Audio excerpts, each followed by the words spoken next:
everybody. We're going to take you straight out to the Etihad where Peter Schmeichel has been speaking to Pep Guardiola. So Pep, first game in the new Champions League season, a 0-0 draw, it's a point. Are you happy, disappointed? No, so happy.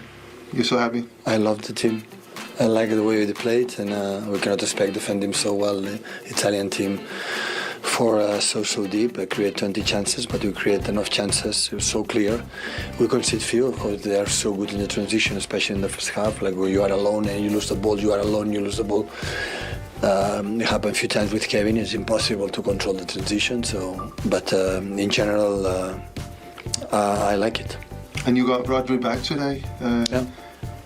We've been talking so much about Rodri in our pre-game today. Just put some words on the importance of having him in the team. I don't have to tell he's important players, but I have to say Rodri had been out and Kovacic had been unbelievable. I have doubts today. But of course Rodri is a player in that position, knows the role and everything, so yeah, it was really good. So games are coming thick and fast now. You've got Arsenal on Sunday, you've got a cup game on Tuesday. You took Kevin off at half-time. Is that a worry for you, or? Well, I don't know. I didn't speak with the doctors. But apparently he didn't feel good. So we'll see. I will assess that tonight or tomorrow. How does he feel? Yeah, because how important is he to your team? Absolutely, it is. Yeah. But he's not there. Another one he was coming. Yeah, but 0-0.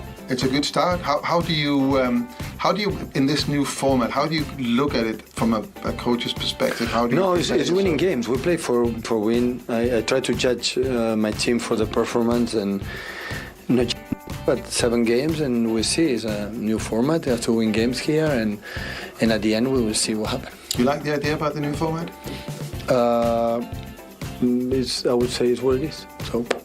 We all like that. You like it? Yeah. You like it? Well, I like it because obviously I'm from a smaller country. When we get a team in there, maybe just we have a chance. But I know. So if you like it, it's fine. Club like Celtic, where my son is, they love it. Yeah, because it gives them a chance. You're right. You're right.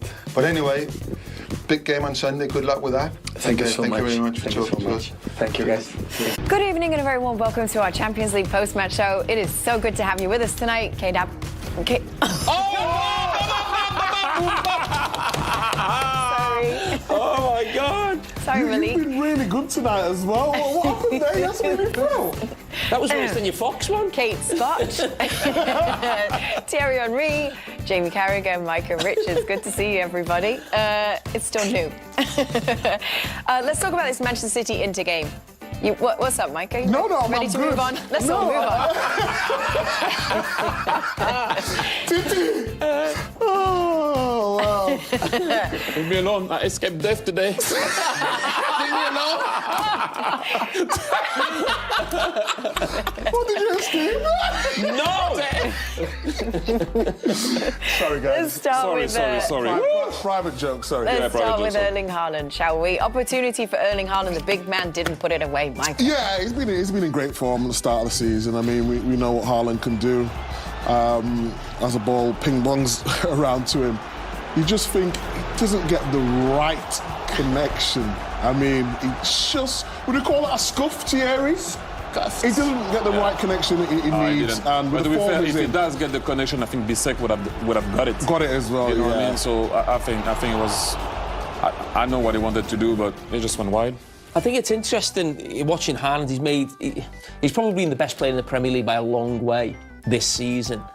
But that's the first game where we haven't really seen him that involved in the game. That's probably the only thing we can remember him doing, and that goes back to what we've said in the last couple of Internationale a couple of years ago. And he was a little bit quiet, wasn't he? Yeah. Is that an area of his game where we need to see him step up to really be considered? I would say when we was talking about Haaland last season, we was talking about his hold-up play in terms of bringing people into the play and all that sort of thing. But I think this season he's not needed to be involved. Today he was just up against a really good, organised, well-drilled back three, so it was difficult for him. But he can't start going into midfield and trying to link up, because he said, I interviewed him for another broadcaster. You're not exclusive? Well, for the Champions League, for another broadcaster, and he said at times he does feel a little bit frustrated, but he knows like that's his job. or his role within this team. So he's going to carry on. Can he drop though and get the ball? It's not his case. Do you think he can drop and get the ball and make things happen? Do you? Not as well as we would like to see him, no, but I do believe his all-round game this season has improved from last season. Why do you think he can? I don't think he can, no. Go in the middle and play like Ken can do. Right now, no. I think he can improve. Right now, he can't do that. Yeah, but it doesn't need to do that. No, that's not. No. He will. He doesn't need. City are always on the ball. Always on the ball. You don't often need to do that. I was just making a point that right now I don't think he can do that. Yeah. He will eventually one day do that, but right now he cannot. Yeah, and he's not needed to. So you only see it against like top quality, sides like in. Bastoni for me today was, don't get me wrong, they put height, and I think that's why Inzaghi is very clever, because he put Bisek today on purpose, height, second post. Other side was Bastoni, height, second post. They double up every time on the second post with Acerbi, every time there was a cross. And Bastoni twice was very alert, as you would have been, thinking, maybe a defender would have put, not on this one particularly, you will see this one that he will stay, he looks at where he is, he's moving with him back and forth, boom, he's here. This one is clearer, because you might think that Bernardo Silva will score. He doesn't think that. He's thinking Bernardo Silva will miss. And then I will put my body on the line to make sure that Haaland won't score. So I think that's my man of the match. Yeah, but we talk about, I don't know if we can roll that clip again. We talk about Haaland's movement in his box. See, he went back to front. And normally, in the Premier League, he loses his marker. So if you just watch Haaland there, lovely move, back to front. A better ball, maybe he gets, a shot on target. And this is what we talk about. Haaland, yes, for all that he doesn't do, dropping in a number 10, he's always moving within the box. But on this occasion, Bastoni gets the better of him. I agree with you. But yeah, I can't fault Haaland this season. I think it was a toss-up between Bastoni and Barella. I thought Barella was fantastic. Yeah, it was. And I think Clive mentioned, and got it spot on in commentary, he kept saying the game's not exciting, but it's intriguing. And it is. You want goals. Of course, we want goals to something to speak about. But in terms of watching that game, it felt like you were watching like a semi-final of the Champions League on the first game. And hence, that's why we've got the new format. Hence. Using big words. Wow, who knew Jamie Carragher had that in his locker? Hence. Carlos Augusto with an opportunity for Inter Milan. Let's take a look at this chance as well. Just on the counter-attack, what is it, Jamie? I mean, this is what we expect from Inter Milan, as we spoke about. Yeah, they were really good. I think it's Barella who plays that left-footed pass outside, and you said it's the left wing-back, but you got the two strikers almost splitting wide. That's the problem they can give you. That's how they set up and play. It's a decent save, that. I mean, the reaction from the manager was fantastic. He was at it all night. He was so energetic. And he's one of those coaches that, I mean, maybe I'm being selfish, but, we want the Premier League a lot. It'd be great to see him. Obviously, he's done a brilliant job there at Inter Milan, but it would be good to see him in the Premier League. I want to move into the second half of this game now and look at Darmian for a second. Yes. Kind of an odd decision on his behalf. I'm still trying to know what he wanted to do again, to Ram. Ball will come back here from Taremi. And then there, have a goal? What? On his second touch, it doesn't matter. On his second touch, I know his first is touch. good. The second one, the ball stays in his feet now. Yes. I know, but man, just fall, do something, but have a go. Now, have a go. You're there, have a go. I know what he tried to do, but that's the best reaction now. we won't. He's like Basil Fawlty. Don't go further. Yeah. Then maybe the best chance of the game here for Phil Foden. Yeah, Phil Foden. I mean, it's good to see him back. He's been out injured. I mean, when he's in this number 10 role, he's just outstanding. When we talk about people getting in the half term, making movements, look at him. He's always looking, always ready, always alive in case the ball comes in the box. And then, really, he should be doing better than him. I back him. I know he's on his weaker foot on his right foot, but I back him to be scoring there, especially in the form he was in last season. But yeah. Wasn't meant to be tonight. It's on the other side. It's a goal. Of course, it's a goal. But then Mkhitaryan, he came off the bench. This was a chance for him. And again, just look at the football. It's not just long ball, it's a long pass into the front players. Thierry loves the fact they have a front two, and that gives them the opportunity to get it into the front players. Dumfries come on as well. just a little bit behind him, and again, probably similar to Foden's chance, more than a half chance. Well, you see them using the wing backs well there with Dumfries coming off the bench. He's just a little bit flat-footed initially. He just can't wrap his foot right around it, and maybe the presence of Lewis there just puts him off a little bit. But it was a brilliant game. I love watching it. It was a very good 0-0. That's the best way to describe it. And then Gundogan. Yes, sorry, it's my turn. The ball's going to come obviously from Guardiola, but I think on this one, I think it would have been maybe offside with his heel. Maybe, maybe not, but he didn't know that. Nevertheless, he didn't put it in. He had one at the end which was a bit more difficult to keep on target, but it wasn't enough. But tactically, this game was sublime. Sure was. Sublime. Sublime. Oh, what have you got, Kate? Good news, everybody. We've got the cameras fixed over in Manchester. We're going to take you out to the Etihad, where Peter Schmeichel and Nita Jones are standing by for us. Good to see you both. So, Manchester City, Inter Milan, the game that you two were at tonight, 0-0, the final score in that one. Jamie called it a good draw.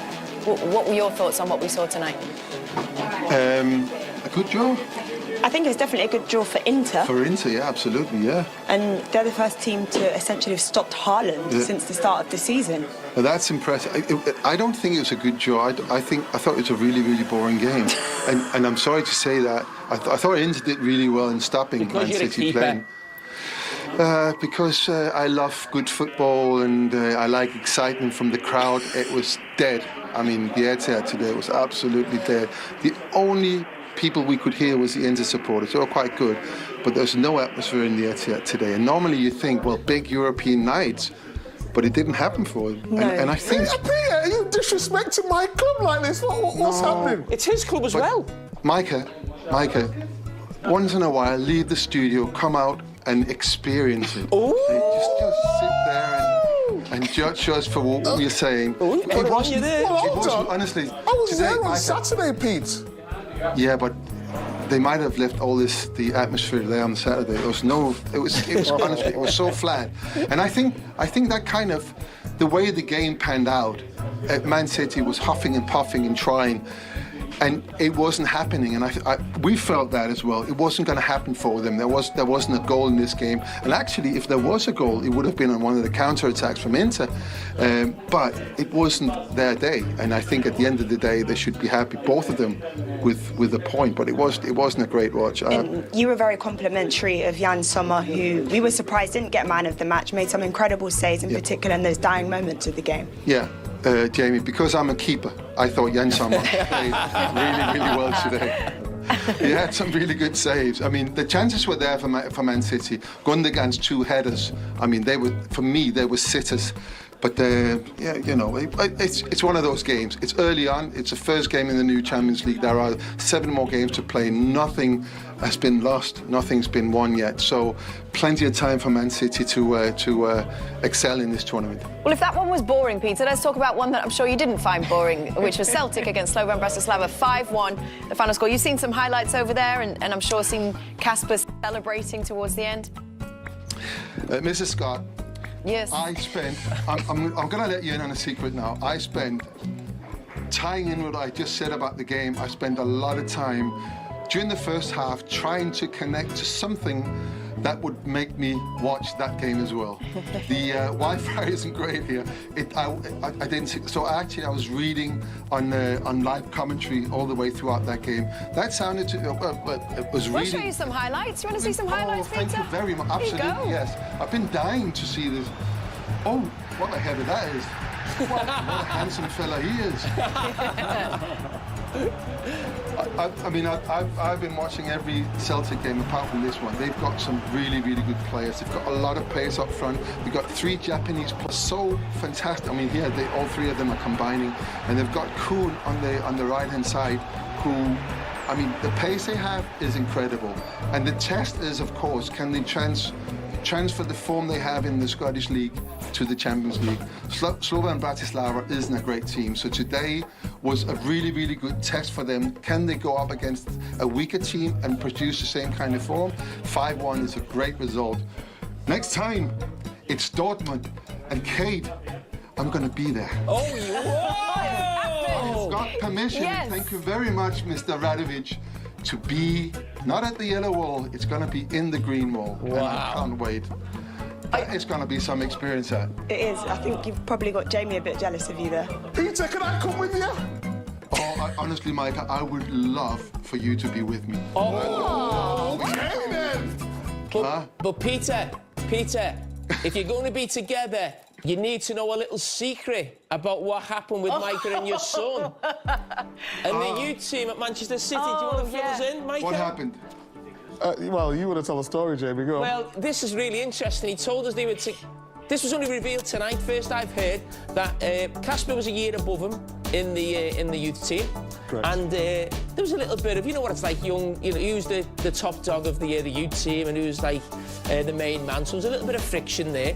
And Mike had actually kept it with him when he actually went to the first team. And God rest his soul, Sven-Göran Eriksson sadly obviously passed away a couple of weeks ago. He was the Manchester City manager, and he asked Micah's opinion of who he should choose as the goalkeeper because he was unsure whether it should be Joe Hart or Casper. And he plumped for Joe Hart because of the friction he'd had years before. I don't believe a word of that. I can't believe that you got that much time to tell that story. And so here we are being rushed for some really, really good content, and then Jamie. Well, good try. Very good try, Jamie. Now, I'm going to insist on Micah coming with me to this game. And then, Micah, the two of us, we're going to interview Casper, and then we'll see how much friction there is. Not like this. That won't be spicy. Micah, I know you're good friends. We're You've always really been good friends. It'll be great. Oh, Yeah, but does Casper know the story? There's no Does story to Casper tell. know they're good friends? Well, he knows now because this is going to go out on socials and obviously on the team bus back there, they're all watching it. So yeah, of course he will know. I don't believe that story for 1 second. I remember, Mike. I remember going to the game and seeing this young lad, Micah Richards, this great talent. What a nice boy he was. Yeah. Well behaved, quick. Wow. A little bit skinnier than he is today, I'd say. I don't think the youth academy at Man City had a weight room, but apparently you've got one now. I've only got good things to say about Micah. Oh, Peter, what a guy! What a guy! Peter, can you two stay there for us? We're gonna go through the highlights of the Borussia Dortmund game, then we'll come back to you after that because obviously you're going to be going to. Is that a good point? Is that a good start to your Champions League campaign? Yeah, I mean, we have to be happy with that point. I think we did a great job. 90 minutes, it wasn't easy. We know their qualities and we know that how strong they are actually. We could have scored at least one goal, but yeah, we didn't. Maybe it's just not our day. And yeah, it is what it is. Now we need to recover well, to prepare, because there is a big game on Sunday. Of course. There's been a lot said about the new Champions League format. A lot of football for players this season, but does that mean you can afford to maybe drop a couple of points at home in a way that the previous format wouldn't have been so kind? Yeah, I mean, format is different, as you said. I can tell that me as a football player, I don't want to drop a point. But yeah, it's a bit different. 2 more games in let's say in the group stage. And yeah, I mean, we still have 7 games to play, so we just need to go game by game, and I think everything is going to be all right. When you put it like that, it is a long competition this year, isn't it? It is. It's going to be a long season, we all know that, but yeah, I'm still young, I'm 22, so yeah, I need to give my best this season. You mentioned, obviously, a big game on Sunday, Arsenal back in the Premier League. Going into it as well, that's the first clean sheet at home this season, which is unusual for you, but does it give you confidence going into that game? Yeah, I can tell that line of 4, we looked really good today. And yeah, I mean, that's the most important thing, that we work as one, together. And yeah, we need to just keep going that way, and I hope many more clean sheets to come. Thank you very much. Thank you, gents. Points in the end? I think it's all right. Obviously, we wanted 3 points today, But I think in the end, how the game turned out, it's all right to take the point. Yeah. You created a lot of chances tonight. Was it frustrating? Yeah, kind of, especially towards the end. I think between 80 minutes and towards the end, we had 2-3 chances where we could have scored a goal or maybe should have scored the goal. But in the end, it happens sometimes that you can't create, and then it's especially important that we as a team defend really well and don't concede a goal, and then we take the point in the end. Because I think as well that Inter is one of the best teams we face in the group stage, so it's all right. Yeah, lots been said about this extended version of the Champions League. I think you've played every minute of every game so far. How much of this campaign will be about managing your minutes and making sure you can see the longevity, you can stay fit all season? That's always the goal, to stay fit, to be available for the team, to help them on the pitch. Yeah, but in the end, I mean, we got 8 group stage games, so we got 21 points to get. Hopefully we'll get them. But in the league as well, we got another game coming, important game coming up in the week. Then we got the cup, so we got a game every 3 or 4 days. So we got to really take care of our body and hope we stay healthy. Was the one eye on Arsenal tonight? Were you aware that is obviously a huge game in the Premier League coming up on Sunday? No, the focus is always on the game that we have next. I can't think today about Arsenal. If I do, then my performance won't be the same. I got to fully focus on the game, and then now it's time to recover, and then we focus on Arsenal. Before I let you go, Mama, let me ask you, what did you make of the kit tonight? Are you a fan of Oasis, and were you aware of the history behind the kit and then who designed it? Yeah, I liked it a lot. I've seen it already before. I was at the shooting when we did it for Puma, but just in one action I got confused with the referee on the sideline. I thought it was Ronaldo, so I passed the ball to him. But otherwise, I like the kit a lot, and I'm looking forward to play more in it. Yeah, I'll tell Noel, maybe change the colours next time to make it easy. Maybe the referee should wear another colour. Thanks, man. All the best. Cheers. It's one of the best squads in the world you play against at their stadium. You know that you have to sacrifice a lot. You will not have the ball more than them, probably. So you need to be ready for that, and you know they have players that can combine in tight spaces. So even as well as we defended, they still sometimes manage to get through, but that's football. We also had our opportunities, so I think it's a fair draw. So do you think Inter deserve more than 1 point today? Both teams had their opportunities in a game like this, where it's two squads who are equally strong. It's always tough to say, but of course, I think we had our opportunities, and we had good opportunities. And if we score, I think we can win this game. We came here to win, we didn't want to draw. But at the end, when you watch the whole 90 minutes, then I think the draw is fair. Next match, AC Milan. It's more, headache, more work for you, It's expectation for that. It's the best game, I think, of the season. It's lovely. The derby in Italy, you have to experience it, really, the way the fans get fired up for that game. And as a player, San Siro is the best stadium I've ever played in, and this is the game, this is really the game. And we've been very successful against them the last 2 years, and we hope to build on that. Final questions, if we talk about the new shape and the plan, Champions League plan this season, so do you find that's difficult? So many games in the league, Champions League? I think it's tough on the players, like on the bodies, because I mean we're professional athletes, but we're not superhuman. So it will be tough, and we know that. And also with the national team games, it's not easy, but we have the staff, we have the coaches, they know what they're doing, so you have to adapt. We have no choice, so we just do our best to compete. Thank you very much, Rick. Thank you as well. Thank you. Thank you. Okay. And they executed it quite well. Ultimately, though, there were some big chances for Manchester City. Gundogan came on at half-time. He was a change for Kevin De Bruyne, a part of a double change. A couple of late chances for him, Rio, which could have changed the game.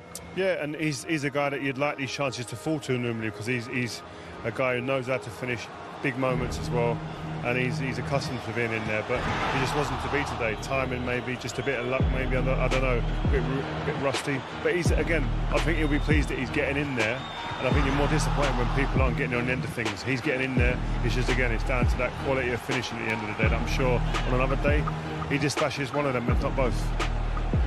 I think you're right, maybe a little bit of rust. Maybe it is that first game, both of them feeling their way into the competition and peaking at the right time, but both tactically excellent tonight, and they cancelled each other out. Maybe they played each other later on, that quality might have been there tonight. It's great to see him back, Julian, isn't it? Yeah, definitely. I think it was a great acquisition. Obviously the circumstances that he left weren't great, and to come back, especially with Rodri not being available so early on in the season. So yeah, he knows the system, he knows the players, and he knows the club.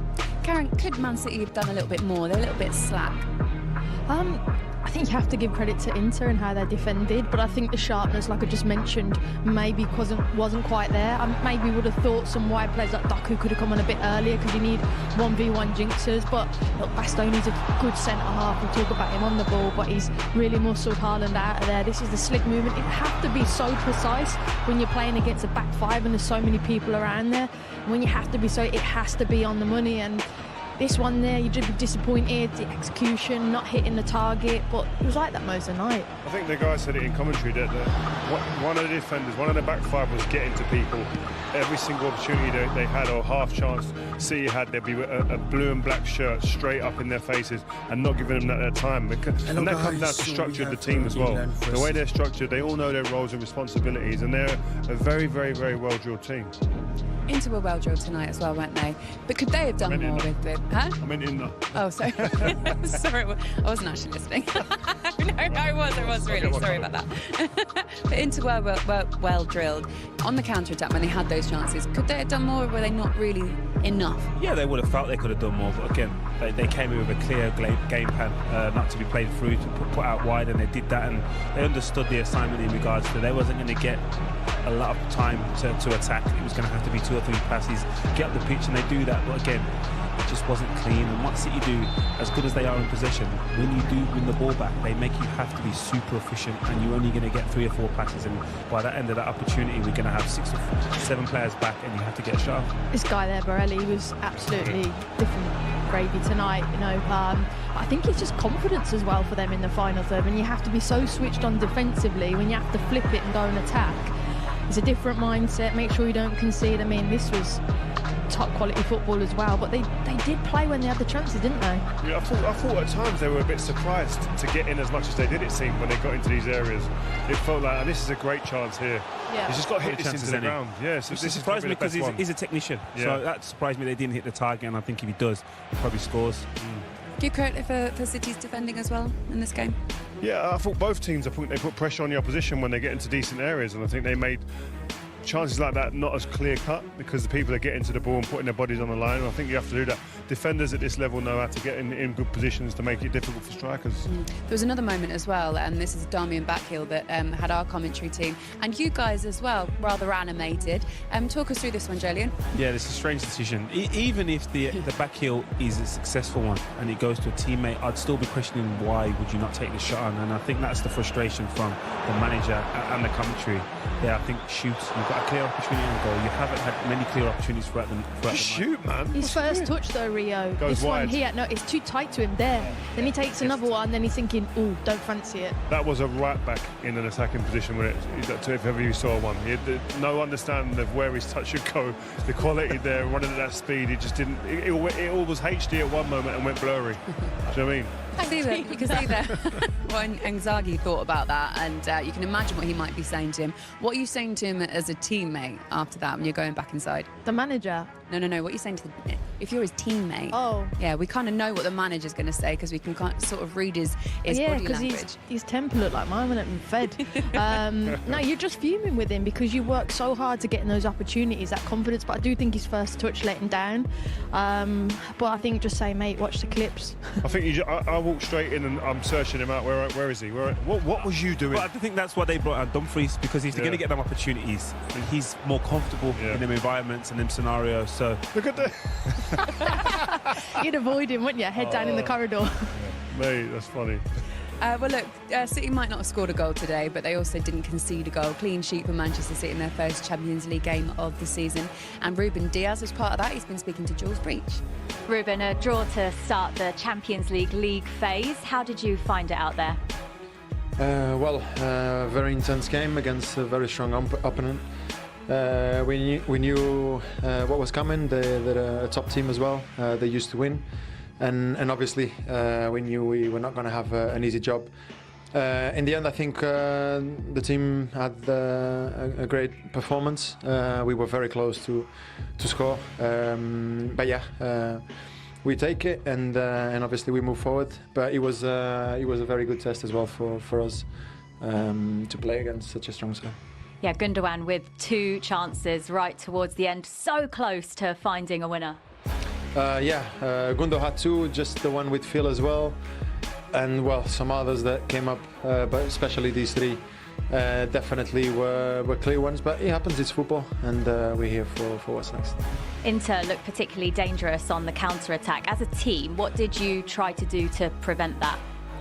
Well, we know they can be dangerous in many different scenarios. They have people that know very well how to keep the ball, and also in transitions they can be very dangerous. We know them very well, especially since the final we played against them. So we knew the different ways in which they can hurt us. But in the end, we are who we are. We play the game that we play, and we deal with it. A tough game, a tough one for you guys to defend against, though, as well. But you managed to keep a clean sheet out there. Yeah, well, these are the ones we love. These ones make it mean more about in terms of keeping a clean sheet. So obviously we're happy with the work we did in the back. It was the first start tonight for Rodri, and obviously Foden coming back in and getting some minutes as well. There's obviously a long way to go, but how far off are you as a team to just getting back to your peak this season? The season just started. Like the manager said, I think when we came back from international, the pre-season just finished. So it's very early ages. Obviously, we know what we are as a team, and obviously today we were I think on a very good level. We ended up not scoring. We could have. We had the chances, but that's football, and obviously there's a lot of margin to progress from our side. And it's another big game next at the weekend up against Arsenal. What will you do as a team to work on just putting those chances away in the week and going into that big game at the weekend? Well, take the rest we need. We know Arsenal very well. They know us very well. And obviously it's going to be also a very intense game. It's still early stages, but it's never too early to play a clash like this. So we'll be there. We'll be ready. Thanks for your time. And Arsenal, of course, are going to go to Atalanta tomorrow, a game that will be showing you live on TNT Sports. They'll get one less day of rest, a little bit more travel as well. A lot has been made of that. Stay with us. To make an excuse there, Laura. Yeah, I was thinking that, you know. Sound like Mikel. Really? We're actually going to be discussing that after the break, so make sure you come back. I imagine it'll be a good deep discussion, actually, around here. Listen, Ruben Diaz talking quite frankly there about how intense that game was. When you look at the options they have in defence, they kind of just replace, like a little bit of rotation at the back today. They just replace with one giant after another, don't they? They've got so much depth in defence. Yeah, we've often said this, and I'm not saying that because he's here. Rio was probably part of one of the best partnerships in the history of the Premier League. But what I think Man City have collected is the greatest combination of defenders. I think whoever cuts in, he's a stellar job. The quality's replaced time and time again, like you said, and as I said, they're never at a weakened side with whoever they play at the back. You look today, they've got John Stones and Kyle Walker on the bench. Nathan Ake as well has come in. It's just players that come in, the standard doesn't drop. That's the difference. I think that any other team over any other era, you can have one or two players that come out of that and the standard does drop quite considerably, and that's just very different to this club. Yeah, definitely. We were just being interrupted a little bit with our presentation. They don't care. They're just going to go straight through the back of our shot. We don't mind either. He's seething, by the way, that chance, Damian. He still can still feel it. Yeah, did you feel the heat? It was a little bit awkward as he walked past, wasn't it? Let's get some Inter reaction. Obviously, their manager's just gone right behind us, but one of their players, Hakan Çalhanoğlu, is speaking to Jules now. Hakan, how pleased are you to come here and pick up a point at Man City? Yeah, I think we played a good game against a strong team. I have nothing to say because we tried everything. We had the chances to score. We created a lot of chances. I think both teams today showed all the people around good football. Everybody saw it, and yeah, with the draw, we are happy. Particularly in midfield, did it feel like you had quite a lot of joy out there? Yeah, we try to enjoy. You know, these games are. We have to have fun because in our life we'll be every time staying. You know, to play here in that stadium against a very good team is every time good. And up against the side, as you say, as strong as Man City, was it difficult to remain brave in your passing and stick to your game plan? No, in that games you have to be full concentrated 19 minutes because every details are important in that game. So as I said before, we created chances and we could score, but we didn't. But in the other side, they too. So both teams created the chances. But I think for both teams, 1 point is good. The fact that you came here and created as many chances as you did, not many teams come to the Etihad and do that. Is there an element of regret that you didn't put at least one of them away? Yeah, our plan was to show that we are not scared to play here, that we play football as they do, and I think with a big courage, with a big sacrification, we showed them that we can also play football without scaring, and we know that Man City never lose here at home, and so we didn't lose, and we take the 1 point with us. Does it give you belief that you can go far in this competition? We try. We're looking forward step by step, and it was the first step against the best team in the world, so we are happy. Thanks for your time. You're welcome. The Champions League campaign, walk us through how you saw that game through your eyes. We played so good. I love my team. We are a fantastic team. So against that team, they defend really, really well. So they are masters of defending, and the transition are really, really strong as well. We concede, 1.5 chances, and we create. So you cannot expect create 20 chances when the team defend 11 players so deep and making so help between each other. So I'm really, really pleased for the performance we have done. What did you like the most about it? Everything. Absolutely everything. Inter seemed to cause a few problems, particularly in the first half on the counter-attack. What did you try and do to prevent that happening more in the second half? When you lose easy balls, you are alone and you lose easy balls, it's a counter-attack. So it's impossible to stop it. So you have to be more precise, because sometimes there are balls that are so difficult. But we are alone and lose the balls that happen, especially in the left side with Kevin. You cannot control it. And in terms of the chances you created, as you say, you had the opportunities in the game. Gundogan came so close on a couple of occasions right towards the end. Somewhere make it to save, especially with Josko, and after Phil had one, and normally they miss, and Gundo two, and we have, maybe not first time one of the Bernardo that was, pass back and could score, and we had not a lot, but it's so clear, and the level at the end. This is the beginning of the season, so these players will be better. So Phil is the first game for 2 months, and Gundo arrives, so the players that still have to, live in more time will be better. And it was the first start for Rodri tonight as well, and he played a full 90 minutes. How did he do out there? Really good. Very good. Always Rodri played good. And you brought Phil Foden on at half-time for Savinho. What was the thinking there at that point in the game? Tactically, were you trying to change something? Players in smaller spaces had the ability to control turn and attack the back five. So that was the target. So Phil, Gundo, Enrico, they moved really, really well in smaller spaces, really, really well. And when the team defends so deep, or you punish us in the transitions, but we don't have legs to compete against them. And these three players had really, really good moving in smaller spaces and try to ball, turn, attack, shoot, assist. And that's the reason why. And De Bruyne came off at half-time as well. Do you know how he is? How's he doing? I didn't speak with him yet. Now we'll speak every day. And up next, Arsenal. Big game, another big one to come this weekend.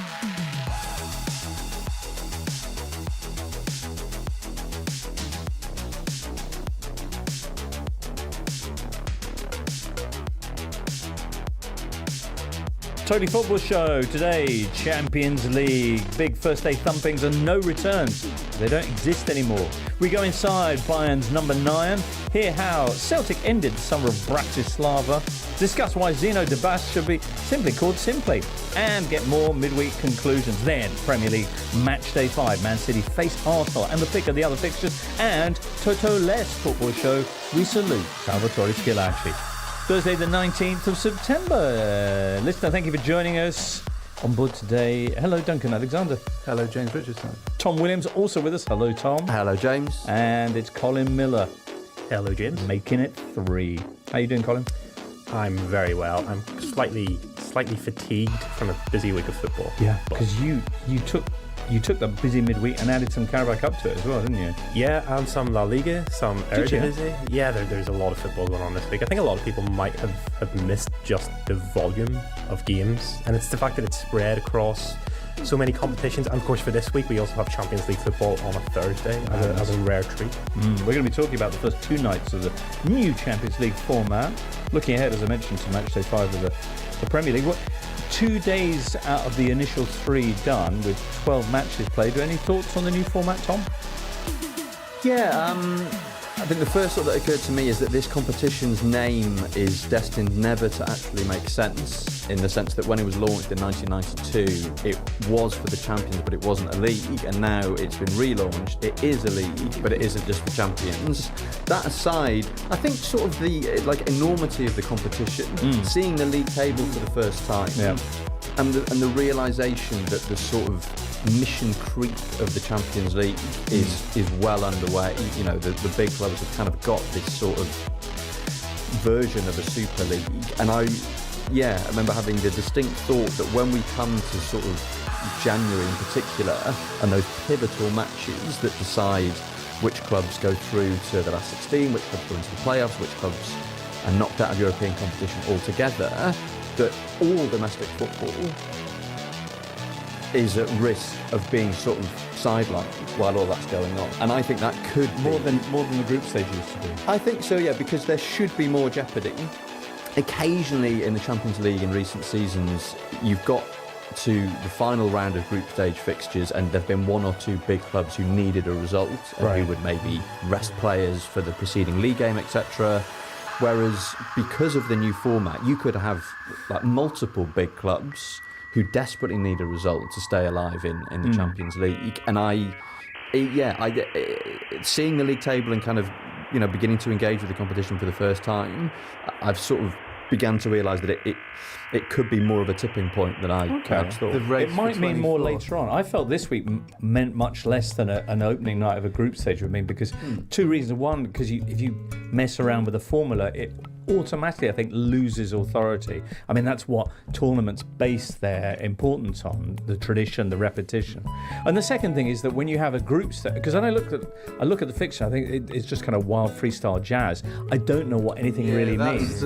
When you're in a group stage, every game is a 6-pointer, no? Because if Inter draw with Man City, they've got the return, they made Man City drop 2 points. Whereas now, what does that actually mean, that game? I don't know. I mean, in some respects, I think it's quite fun because, like, games like City Inter or Milan Liverpool, they're sort of one-off big games. But also at the same time, it also feels a bit like one of those pre-season tournaments in America where it's just a random selection. And there's no, you know, like you say, there's no more Man City Inter until the knockout stage at least. So yeah. And one of the things about this as well, obviously there's 64 more matches to get to the final 16 at the end of the day whenever the playoffs are done than there were in previous versions. And I mean, obviously that in itself, as a quick explainer, is sort of like UEFA's reaction to the new FIFA Club World Cup, which is almost like a new competition in itself and its expansion. So there's a lot more football games in general. We have players this week. Rodri came out about it.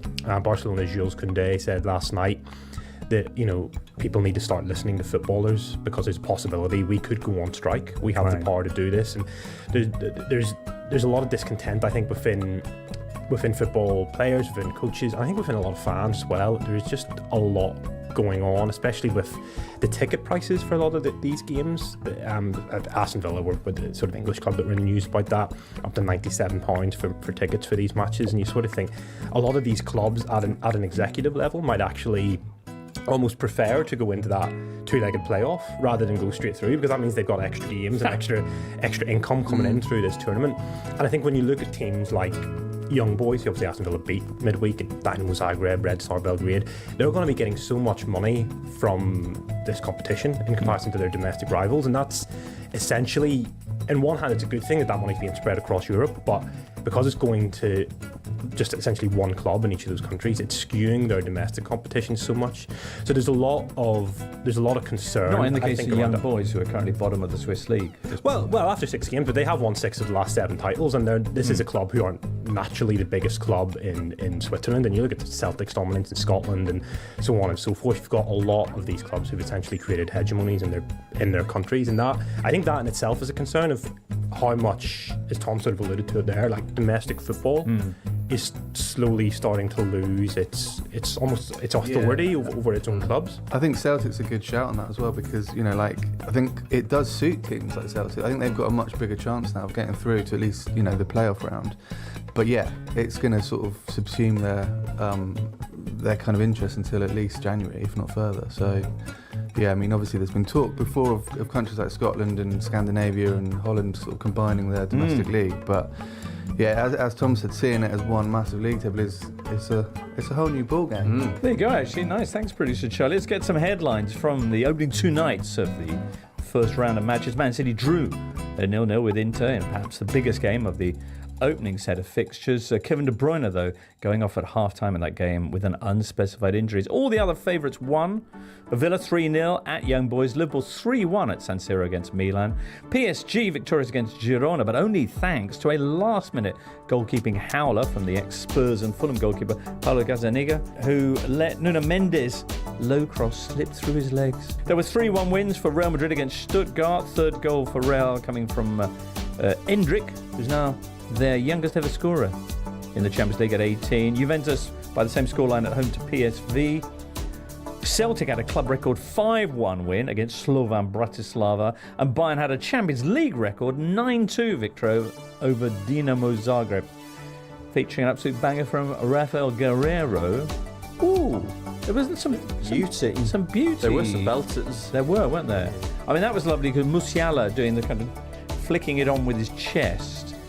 What else was nice? Yildiz's goal, the first goal of the new Champions League season. Not only is he wearing Alessandro Del Piero's number and playing in Alessandro Del Piero's left-sided attacking position, but he cuts in from the left and curls an absolute a la Del Piero shot. And then the goal celebration, tongue out a la Del Piero. There you go. Very nice. Perfection.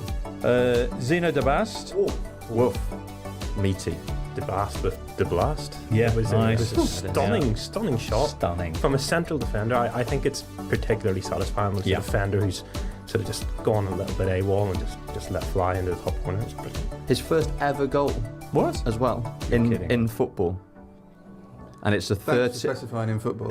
Yeah, just in case. He's a very handy water polo player as well. But no, first ever goal in football, and it is a first time 30-yard shot into the top left corner in the Champions League. Madness. He should never score again, deliberately. I want to see him passing up opportunities. Much like Darmian, for example, who might be on a similar kind of vow of abstinence. Yes. When he raced through against Man City on Wednesday night. How about Amadou Onana for Villa against Young Boys? That was a bit of a... Also very nice. And John Duran's goal that was ruled out was a beauty, but didn't count. He got booked for celebration, which is kind of a curious, curate's egg booking. Existential booking. That. Yeah. If you're celebrating a goal. He also looked comically stunned when the goal was ruled out, despite the fact that the handball that preceded it by Amadou Onana couldn't really have been more obvious. I think he probably thought that enough time had passed between the handball and his finish, but VAR doesn't forget or VAR does not forget. It was an interesting game, that, because for the first 20 minutes Villa were all over the place. They really couldn't cope with the artificial turf, I don't think. And it is, I mean, don't know what you guys think, but I find it really disconcerting seeing top footballers twisting on artificial pitches. We'll talk maybe more about Man City later, ahead of their game with Arsenal. They were shut down. There were late chances for Gundogan, but plenty of chances for Inter as well. The Nerazzurri doing an absolutely bang-up job of everything except finishing, really, at the Etihad, and certainly keeping Erling Haaland quiet. Yeah, I mean, Marcus Thuram was offside about 17 times in the first half, and you thought if Inter could just get the right pass here, or if Matteo Darmian cannot tend to or attempt to reinvent himself as Karim Benzema when one-on-one with a goalkeeper with that sort of ill-advised back heel attempt, then there's a goal for them. Obviously, they didn't score. For Guti that time, didn't it? Sorry, Guti, let me say that again. That's the reference I wanted. And if Matteo Darmian could have avoided, trying to pass himself off as Guti with that ill-advised back heel when he was clean through on goal, then there was a goal for them. But obviously, they didn't score and ended up having to batten down the hatches a bit. But yeah, I thought they nullified City pretty successfully. I mean, you say that, but I don't. I mean, obviously, we got one of the classic Guardiola. His team didn't win, and he's more happy than when they do. I love my team. They did get 2.4 XG and missed 4 big chances. So on another night, I think they probably would have won. But yeah, it was it was a high quality European 0-0 draw. It also feels like ahead of their game against Arsenal that stylistically a team who are happy to sort of, you're a top level team who are happy to sit off them and kind of exploit set pieces and hit them on the counter attack. It feels like this is a good tactical, almost like a dry run for City, because this game probably doesn't really matter that either of these teams drew. They're probably both going to advance ultimately through this group or through this league phase. So I mean, if you're going to draw 0-0, it's probably the first game to sort of get out of the way. Probably the toughest game that they might have. Michael O writes in, says, should the new City jersey be added to the list of charges? Yes, unquestionably. We'll touch on it. We're going to have David Mooney of the Blue Moon Man City Football podcast later on, and hear what City fans make of it and the font, which apparently, I didn't realise this, that is Noel Gallagher's handwriting. Right. I'm not sure if he's done them individually or if somehow through the magic of computery. Anyway, that was a game that doesn't matter according to Colin, but you're going to add something else? I was going to say very quickly on that Man City kit that I think most people probably know this, but it's based on the Definitely Maybe album cover, and there are 2 footballers on the album cover of that. Rodney Marsh is one. Throw it as a quiz, come on. And do we know who the second is? George Best, at the behest of Bonehead.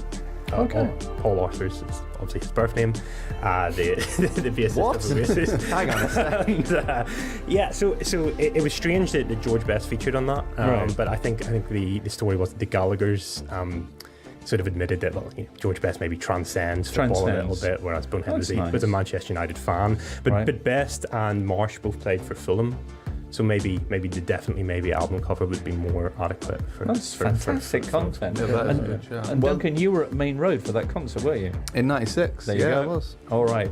Credentials. Just lastly, Okay. on the Definitely Maybe cover, City to announce the launch of this Noel Gallagher designed kit did a photo shoot in the living room.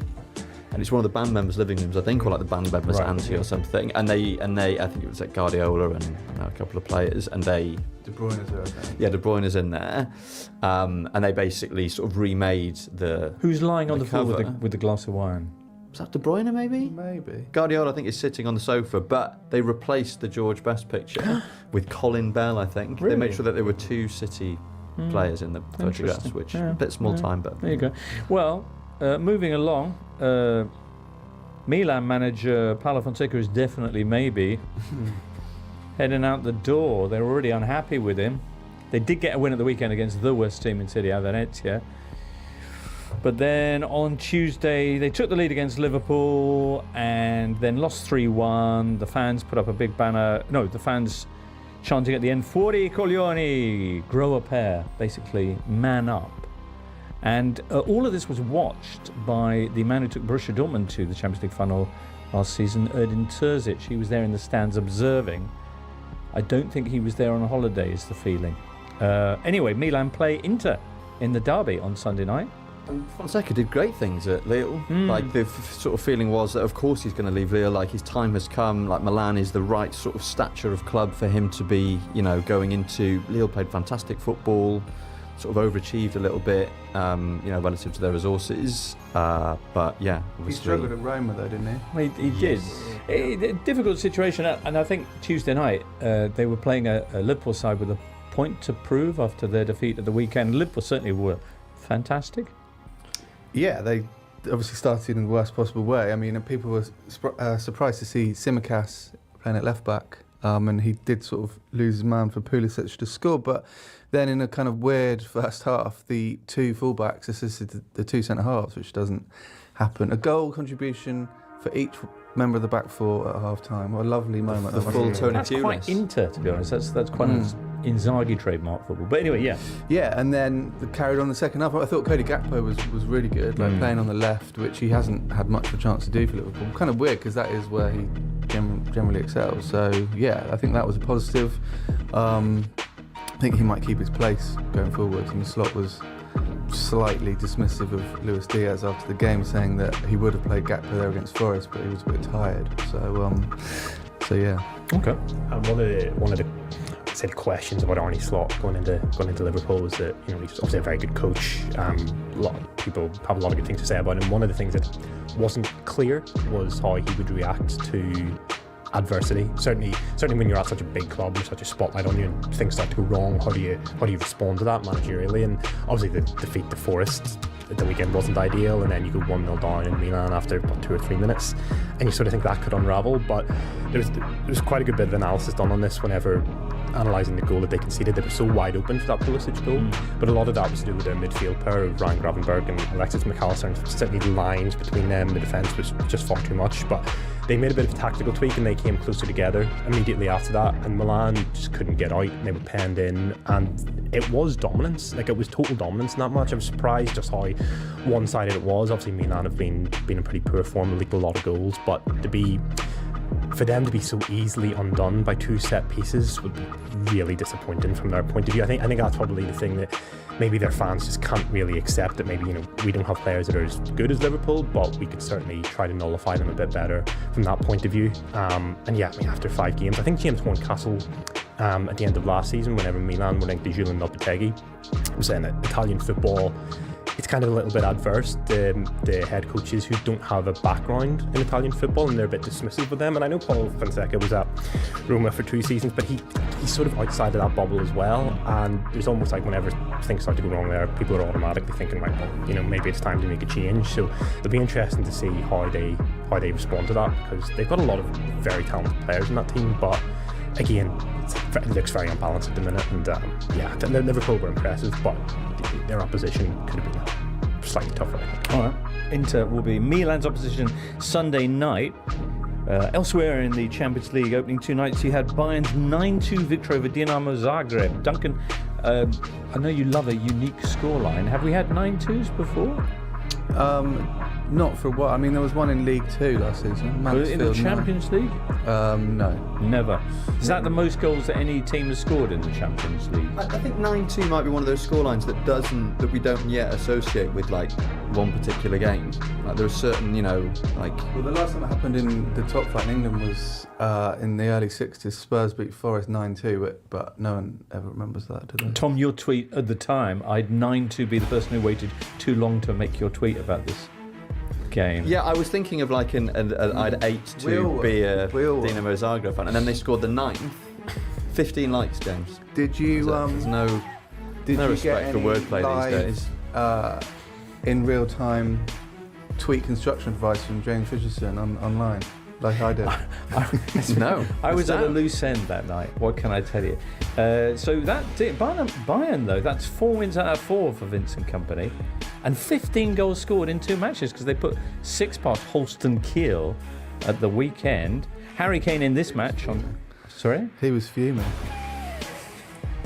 Harry Kane scored 4 goals in this one game against Zagreb, 3 of which were penalties. 3. Yes. 3 were penalties. Michael Olise got a brace in his first Champions League appearance. There was a little bit of jeopardy when Manuel Neuer went off at half-time. Sven Ulreich came on and kind of wasn't. Dinamo Zagreb pulled 2 goals back. But 9-2. Emphatic. I don't know, there's something weird. 9-2 doesn't sound as good as it should, does it? Like the 2. I think the 2 impacts the 9 quite a lot. Right. I think 9-0 or 7-0. 7-0 sounds better than 9-2. 9-2 just sounds silly. Does it? Yeah. I think it undermines. I think Bayern are in trouble. To 9 though. Well, there was that time when Dinamo scored twice at the start of the second half. It was like, what are Bayern doing? They're collapsing in front of our eyes, and then they just go and score another 6 goals. But they had a couple disallowed as well for offside. I mean, if it's Zagreb? No, but Bayern Munich. So right. they were just running through the defence midfield. It was again, I think Dinamo Zagreb, and this is probably a common theme, like young boys as well. They're teams who play quite a high line, but defend a high line against players who are sort of quicker, stronger, you know, and are so adept at breaking through that just find it really difficult to defend. You get really high score lines in a lot of these. Yeah, I mean, City have got to play Bratislava at some point. I think we could see some quite outlandish scores this season. Could we see the 10-goal mark, bro? I think so. Wow. And with goal difference being the decider, there really is an incentive to punish. I don't like it. Teams like in brutal fashion. I just what this is. It doesn't feel like. I'm just used to the group stage. I miss the group stage. It doesn't feel fair that goal difference could decide it whenever they're playing totally different sets of teams. I mean, it just seems But then bizarre. I guess you could say that it wasn't fair before when you have a team that wouldn't go through on 8 or 9 points and another team would creep through on 6 points just because they were in an easier group. But there you go. Dortmund, 3-0 winners at Bruges. Bruges had the early chances in this game, but the introduction of Jamie Gittens within minutes of coming on, he had scored a brace, the second of which is electric football, dazzling footwork. And then there was a penalty, which, to be honest, listen, I don't know who scored. Guirassy, says producer Charlie. And then there was a penalty scored by Guirassy, his first Dortmund goal, which made it 3. 3 goals for Juventus, who beat PSV Eindhoven, who were on a 5-game winning streak prior to this. And as we mentioned, Kenan Yıldız's opening strike was a bit special. Weston McKennie and Nico Gonzalez with the other two there. I mean, there was loads of football. Anything else we should be mentioning from the Tuesday, Wednesday? You got Arsenal, Atalanta on Thursday, and also Barcelona going to Monaco, which could be an interesting one. If you're hearing this ahead of Thursday's games, listener. Barcelona, who lost 3-0 at home to Monaco in the Johan Gamper Trophy / pre-season friendly. The only thing I was going to mention was your PSG Girona. The Paulo Gazzaniga error is a howler for the ages. It's egregious. Basically, PSG had been battering Girona for the entirety of the second half. Gazzaniga had pulled off like a couple of really good saves. A board for stoppage time minutes is about to be held aloft. Nuno Mendes gets forward on the left for PSG, puts in a cross that gets deflected towards goal by a sliding Girona defender. Should have been the easiest gather of the night for Gazzaniga, and he does a full-on through his hands between his legs, trundles over the line, and PSG end up with a victory that they probably deserved on the balance of play, but in VV fortuitous fashion. You can take the boy out of Gillingham, but you can't etc. and so on. Spurs fans will thank you for not saying Spurs. There's a very nice little story here for Girona. Christian Stuani, formerly of Middlesbrough many years ago, hadn't started a league match since November, but he started this game and he was captain because of a promise that the Girona head coach Michel had made to him last year. If they would have qualified for Europe, he would be leading them on as captain, and he did. And that was highlighted by the excellent Spanish football blog site Football es la leche, which technically translates as football is milk. I don't know if it's in your book, Tom, but it's like the business. I'll add it to the next version. Christian Stuani, who I know still hasn't figured out how to spell his Christian name correctly. I mean, I think as a player, you probably prefer like a big win bonus than a sort of you can be captain, but you know, it's a nice job. The fairy tale clause. Very nice. Well, as I say, there's more games on the way on Thursday, and then next week it'll be Europa League. What's that, Celtic fans? We haven't mentioned your record win in Europe yet. No, that's true. Wednesday night, Celtic taking on Slovan Bratislava. And Colin? Yep, Celtic ran out 5-1 winners. So this was a landslide victory. Obviously for Brendan Rodgers, who had the worst win rate of any coach who'd coached more than 20 matches in the Champions League. Only 3 in 24 before last night. Was Celtic really good, or are Slovan Bratislava not very good? I think Celtic were very good, but one of the issues here was, again, Slovan Bratislava played with a high line, and Celtic exploited that. Also, Celtic were quite good in set pieces. One of the things quickly from this game as well was that Liam Scales scored the opening goal for Celtic in this match. He was the first Republic of Ireland international to score in the Champions League since Darren Gibson from Manchester United against Schalke 13 years ago. And later in the game, Adam Ida scored, who's another Republic of Ireland international. So 2 came at once. And also, obviously, Celtic haven't won a Champions League or any European knockout tie since, I think it's 2004. So it's two after the group stage of the league phase as it is now. So they've obviously had a lot of problems in Europe, but Opta have said that they have statistically got the easiest or the most favourable draw of any of the 36 teams in this league phase. Really? They still play Dinamo Zagreb, Club Brugge, Young Boys. So they've actually now got a really, really good chance. The only easy team they don't get to play, of course, are Celtic. Well, quite. And they've obviously got now a pathway whereby they're probably fancying a Do you think playoff halfway? spot. Because I think wasn't Opta's line that you needed probably around 9 points to make it to the playoffs.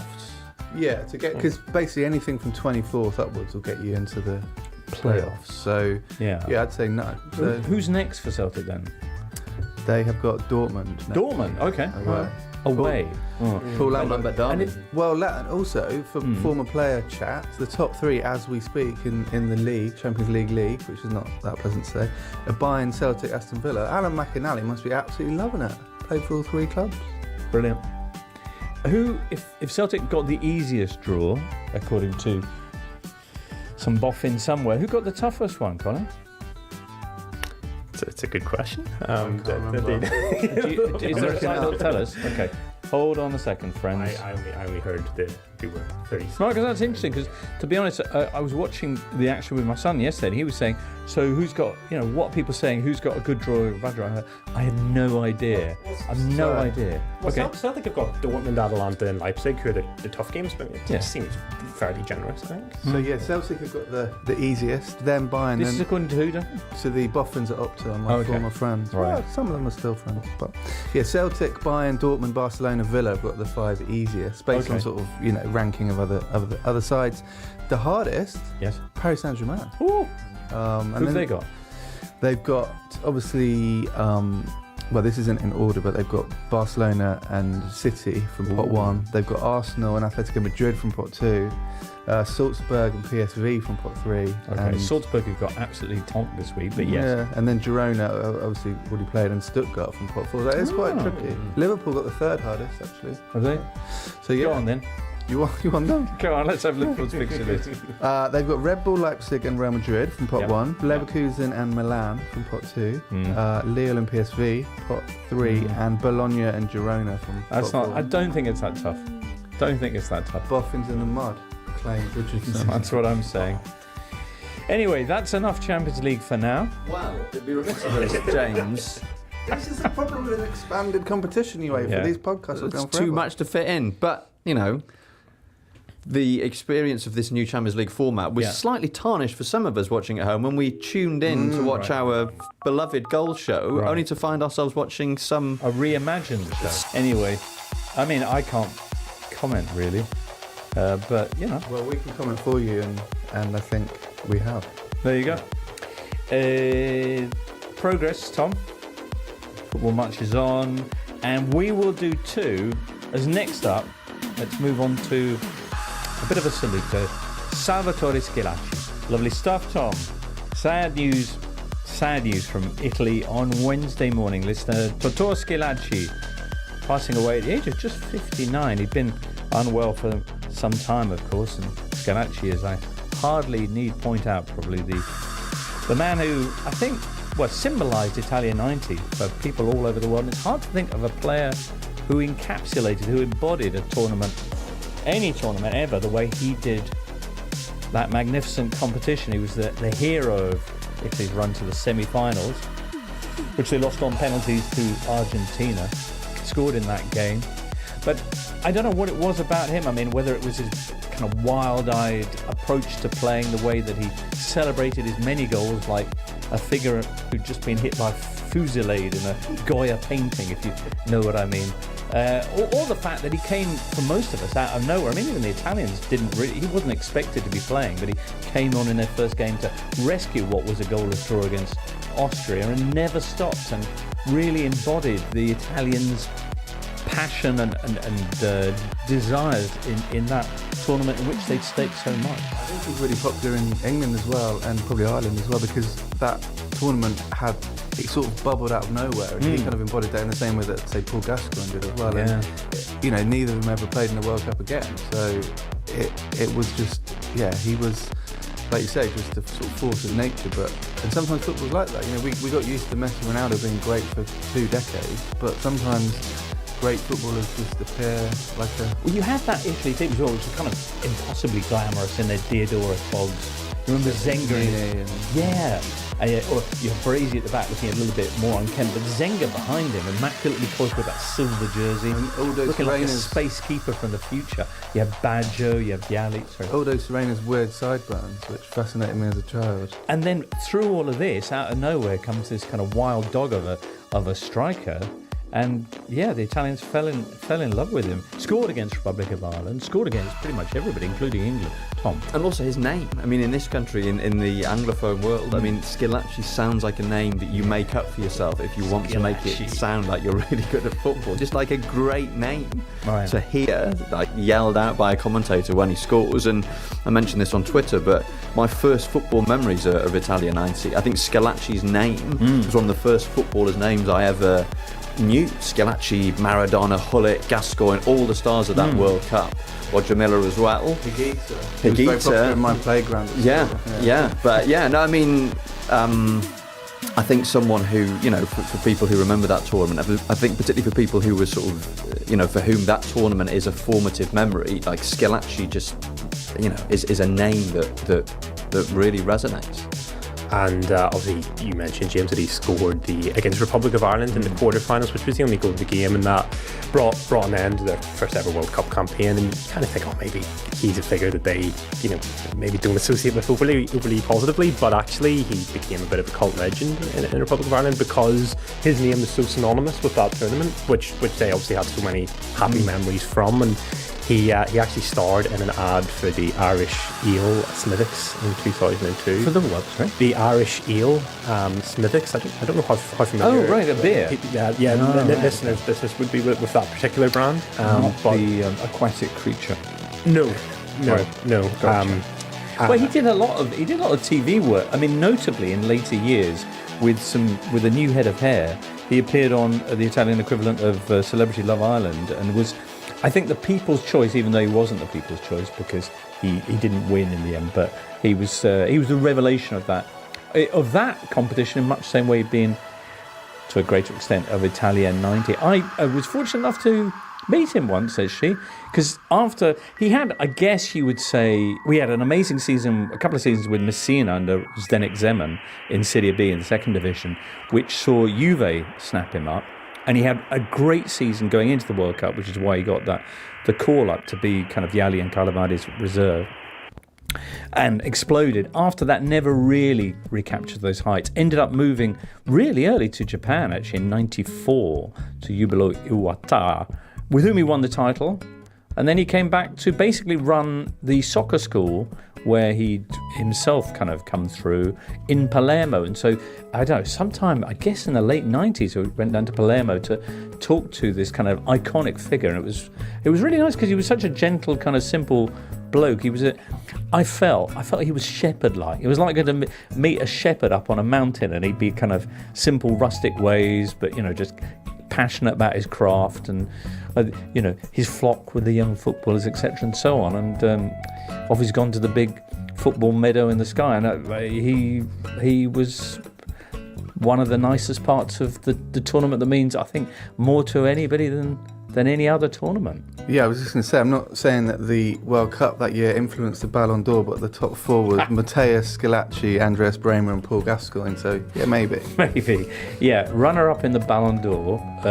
He was the Ballon d'Or, the golden ball of the World Cup, because that was the award for the best player of the tournament, which, given some of the other names in it, was pretty impressive. And of course, top scorer in that as well with 6 goals.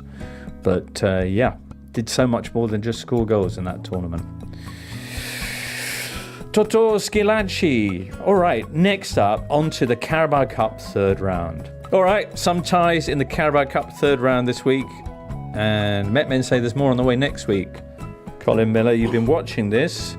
I put it to you that among the highlights were Preston North End winning Was this the longest penalty shootout in football history? Was it? English 32 club history, kicks? yeah. Yeah? 30. So what was it? 16 each?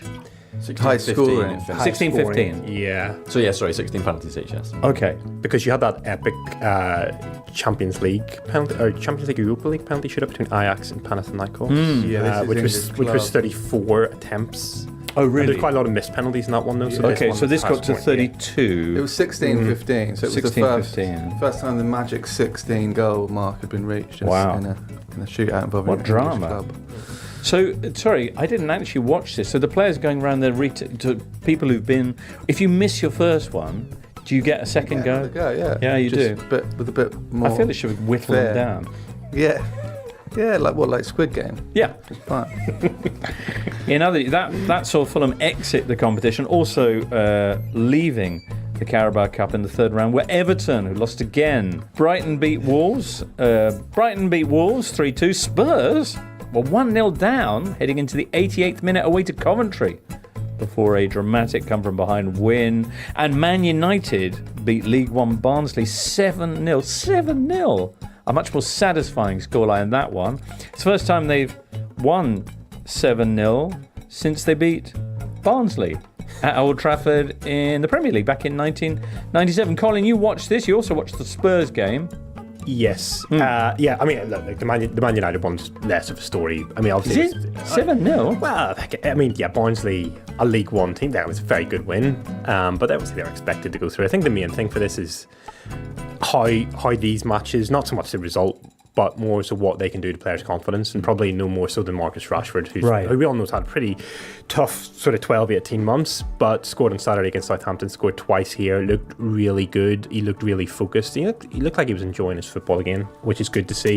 I think from a Manchester United point of view, he played centrally in the sort of central forward position in this match rather than out wide on the left, as he usually does, and it's interesting in the sense that obviously Højlund's coming back in, Rashford's not played there, Xerxes played there a little bit this year, Mount started the season there, Bruno Fernandes in the sort of false nine position ended last season kind of in that similar-ish role. So Manchester United now look a lot more tactically flexible in attack than they did throughout the entirety of last season, when they were pretty predictable, had very limited options. So things are starting maybe to come together for them a little bit. Obviously very tentative after just one or two victories, but positive in general for them. Less positive for Tottenham, I think. Okay.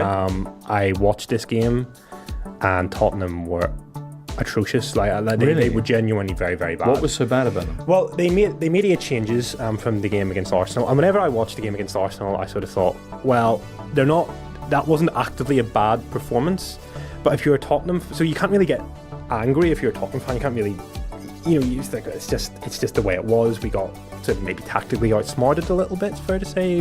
Arsenal sort of did one on them, as the phrase goes, but Tottenham weren't that bad. But in this game as well, you just sort of think, what is the point of what they're trying to do? Because they've got upwards of 70% possession. In the first half, they didn't even have a shot on goal. They were very susceptible to counter-attacks because of the high line that they play.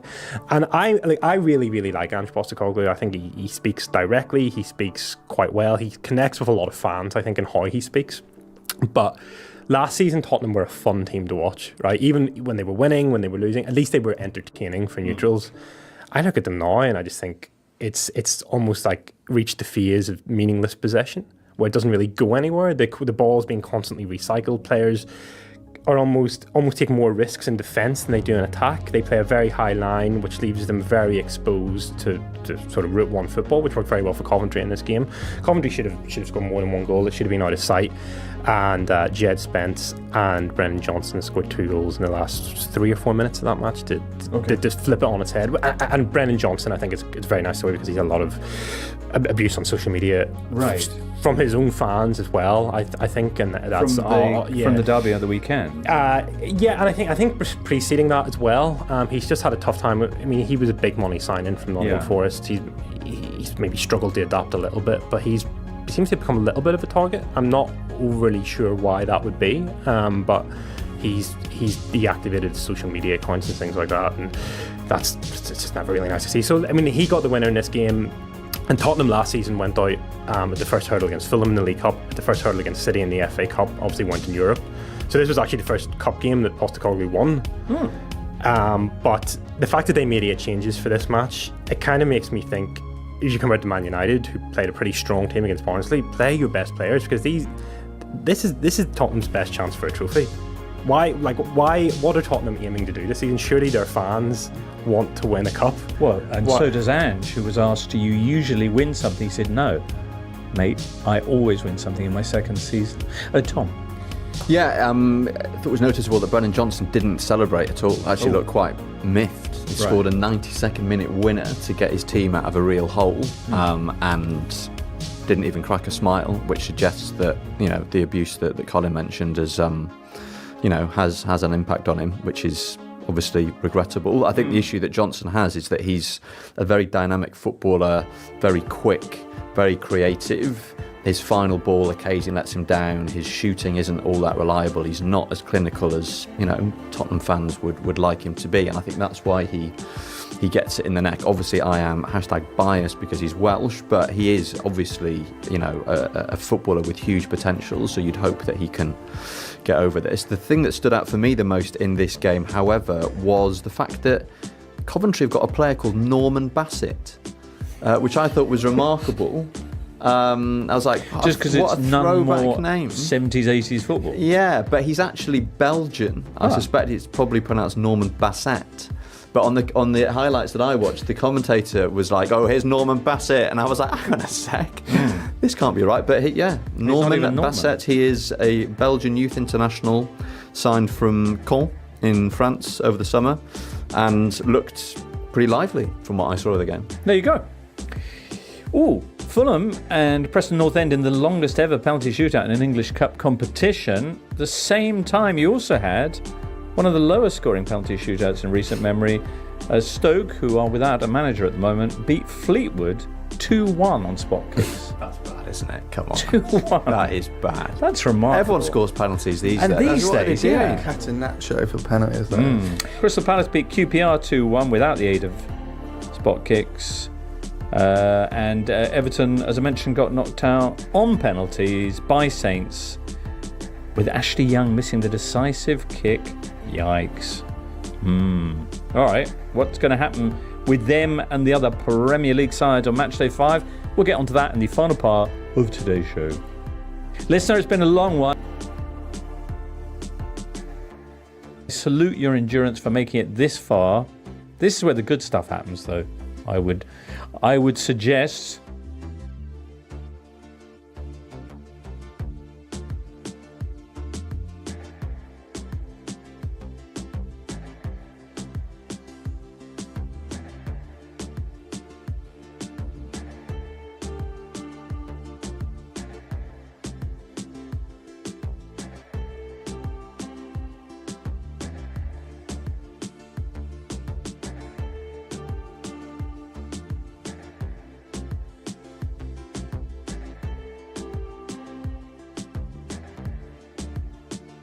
I think that this game is going to be difficult. Monaco can be very physical, but I trust a lot on Barcelona. I think that this season they are playing with a confidence that they haven't seen for a long time, and especially is the belief.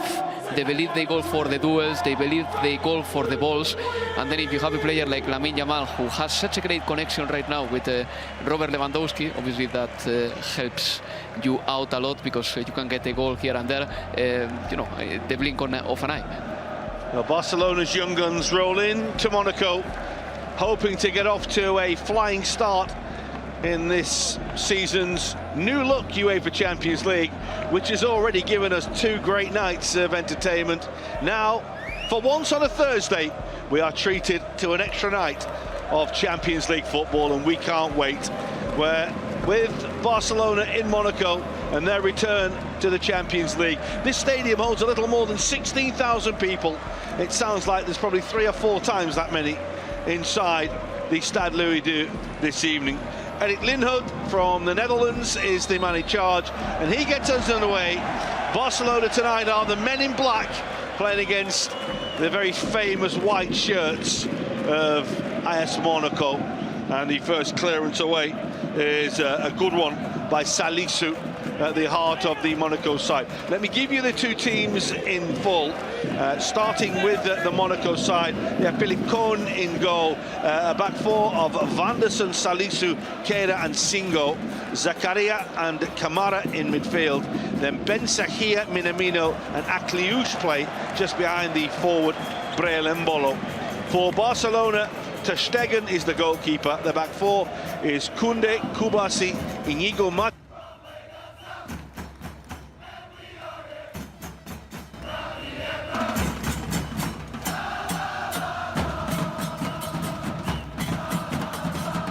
Time in the Champions League proper, all since 2019, as Saliba comes away with the ball, finds Timber on this near side. Declan Rice back in the team after suspension, plays it back to the Dutchman, and now here is Gabriel. The Catlara goes towards him, Partey makes himself available.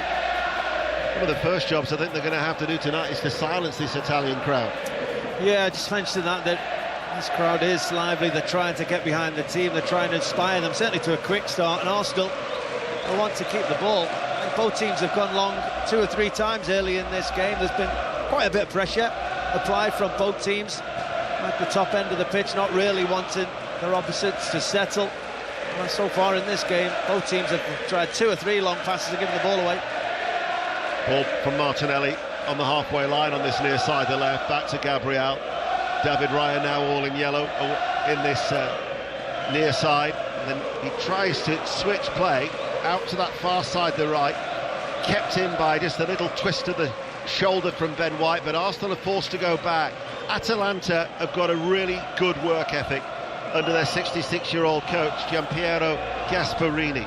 They like to press high, they like to put pressure on the opposition. Might well suit Arsenal because they are so attack-minded.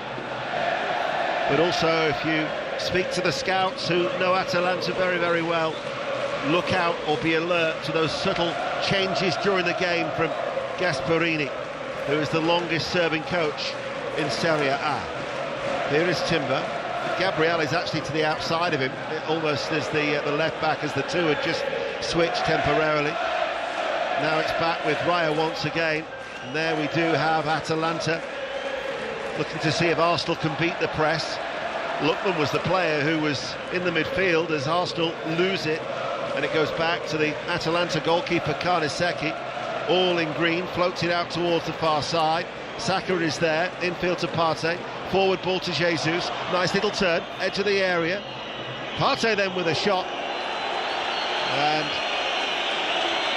goes wide. Referee's actually said that is going to be a corner kick. Must have taken the deflection on its way through. Yeah, it did. He took a bit of convincing, to be honest, but that was good from Arsenal. Decent press, winning the ball back high, forcing Atalanta to turn it over, and Jesus found a bit of space on the edge of the penalty area, tried to wriggle free before Saka ended up with that deflected shot. But Atalanta are trying to go man-to-man with Arsenal when they get the ball. In the early part of this game, you just see that situation, you figured it out. If you are man-to-man, there may be opportunities to get away from their markers. Arsenal then have a corner kick near side the left, in front of the end where the ultras are housed in the Crvena Nord. It's going to be Declan Rice to take it. It's right-footed, it's an in-swinger. Goalkeeper's flapped at that, and eventually the Catlara is the one who clears it away. I'm straining to see Rice take the corner kick because we're tucked away in this corner, and obscuring our view is a cameraman as well, as Arsenal are attacking with every outfield player in the half away towards our left-hand side. Martinelli, long diagonal ball, and will drop all the way through into the penalty area, and out of play it goes for a goal kick. So 5 minutes played on BBC Radio 5 Live. We're also available on the BBC Sounds app. Atalanta 0, Arsenal 0. What have you made of the start? Yeah, it's been ferocious. I think both teams are still to really put their foot on the ball and settle down and take control of the game. Both teams are trying to pressurise the opposition. There's been quite a few turnovers. As I mentioned before, Atalanta are pretty much man-to-man in trying to stop Arsenal playing out from the back, and that's created some big spaces at the back for Martinelli and Jesus if they can just find those moments.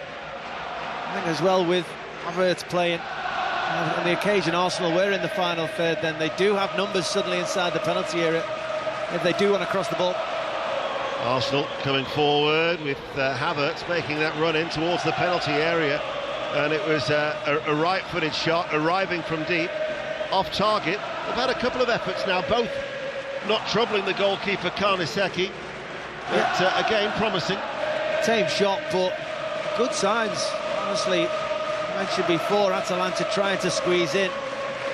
Kolasinac went all the way in with Bukayo Saka, and suddenly Havertz had a brilliantly big space to run into. He was just winning a second ball, and suddenly he was in at that back two that were left over for Atalanta.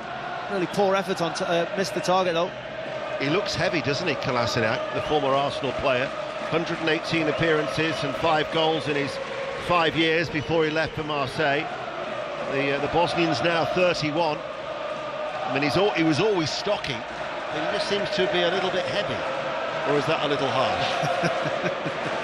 I always think it's a little bit harsh, but yeah, I think that was always his profile at Arsenal. I don't think he was a player that was as fluent movement-wise, could turn sharpness over a couple of yards. I think he can get up to good speeds. I'm sure, as I say, with that back three with Martinelli and Saka either side of Jesus, if they can get into situations where you can get Saka 1v1 with Kolasinac, and when you can get, as we saw earlier, Havertz getting forward and breaking into the spaces down his side of him, and that is a big opportunity. Constant noise inside the Stadio de Bergamo here in northern Italy in the 2 early games in the Champions League, this single league phase, of course. Red Star Belgrade 1, Benfica 2, Feyenoord 0, Bayern Leverkusen 4 were the 2 results. Atletico Madrid 0, RB Leipzig 1 is a latest score in one of the 3 other games that are being played on this, the 3rd successive night of match day 1 for the revamped Champions League format. A 3rd successive day of live coverage inside the stadium on BBC Radio 5 Live and BBC Sounds. Switzerland and Milan on Tuesday, Manchester last night, and here we are in Bergamo with exclusive live radio commentary from Italy, from 5 Live, and so much live football to look forward to over the weekend, including Manchester City Arsenal, that will come live on Sunday from midday at the Etihad ahead of that 4:30 kickoff. But the focus now for Arteta and co is this Champions League. We talked in the build-up with Mark about their indifferent away form last season in this competition. Only 1 win in 5 on their travels. As Raya hits a long ball downfield, Jesus rises in the air, and that will be cleared on the volley by Isaac Hayne, who's a very impressive Swedish international defender who arrived from Verona last January. I think it's only a matter of time before he maybe moves on as well. He signed the deal until 2028, but he's very, very good in the air, is Isaac Hayne. As Mikel Arteta takes advantage of a break in play, Arsenal have a throw on the halfway line, and the Arsenal manager just leans and has a word with Jurrien Timber, his left back, who waits to take the throw. He looks to Martinelli, hooks it into the path of Jesus with his back to goal, loses the ball. His first start for Arsenal this season after 2 substitute appearances.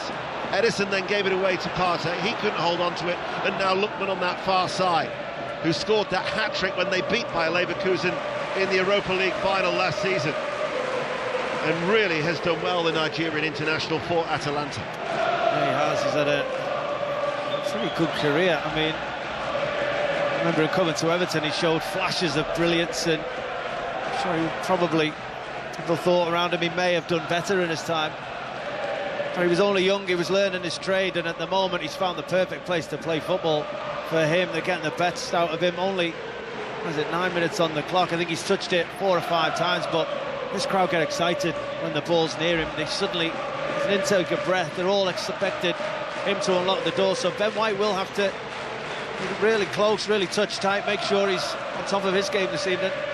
Zafa Costa is just starting to wander forward, and because of the presence of De Ketelaere, Jurrien Timber at the moment has just got 2 players to keep an eye on as the Arsenal left back. Meanwhile, ball is played up to Matteo Retegui, Passes it back to Lookman, now comes in field, and this is where they've got the overload on this near side, the right.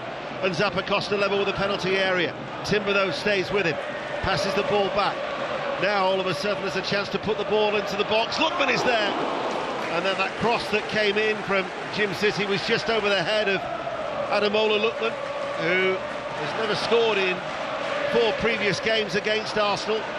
Arsenal, though, can bring it away in their red and white tops, playing from right to left on BBC Radio 5 Live. Jesus out to Havertz, far side the right, midway through the Atalanta half. Back then to Jesus, he goes square. Partey, forward of the centre circle, Jesus with a step over, runs through to White, midway through the Atalanta half on that right-hand side. Arsenal now have a chance to keep the ball. Infield to Saka, Rice with the return to Saka, he was tripped. The referee's going to take action here as well, and a yellow card is going to be shown, and that is to Edison, who has been shown the yellow by the French referee. He tripped him and he pulled him back. Blatant. Important as well, I think, because that was a really good bit of play from Arsenal. Back to front, really fluid, could have gone for the kill earlier, decided it wasn't quite the perfect move, kept the ball, moved it from side over to the far side, and then just when the moments arise, they sped the play up quickly. Lovely little turn. Saka, little 1-2. He was just stepping inside, just about to step into the penalty area before the tug of the jersey, and it's a free kick in a very, very dangerous position. This. Gabriel's just been having a word with Saka. It's right of centre, probably about 20 yards out from goal. Saka now also has Martinelli saying something to him. The Arsenal supporters away towards our right will be hoping that Saka can maybe test Karnaseki here. Atalanta have got everybody back. The whistles from the home crowd here in Bergamo. And in front of the Atalanta wall, there are 3 Arsenal players as well, just standing in front of it and slightly to the side. So Karnaseki's not going to get a good view of this. Declan Rice has also now wandered over.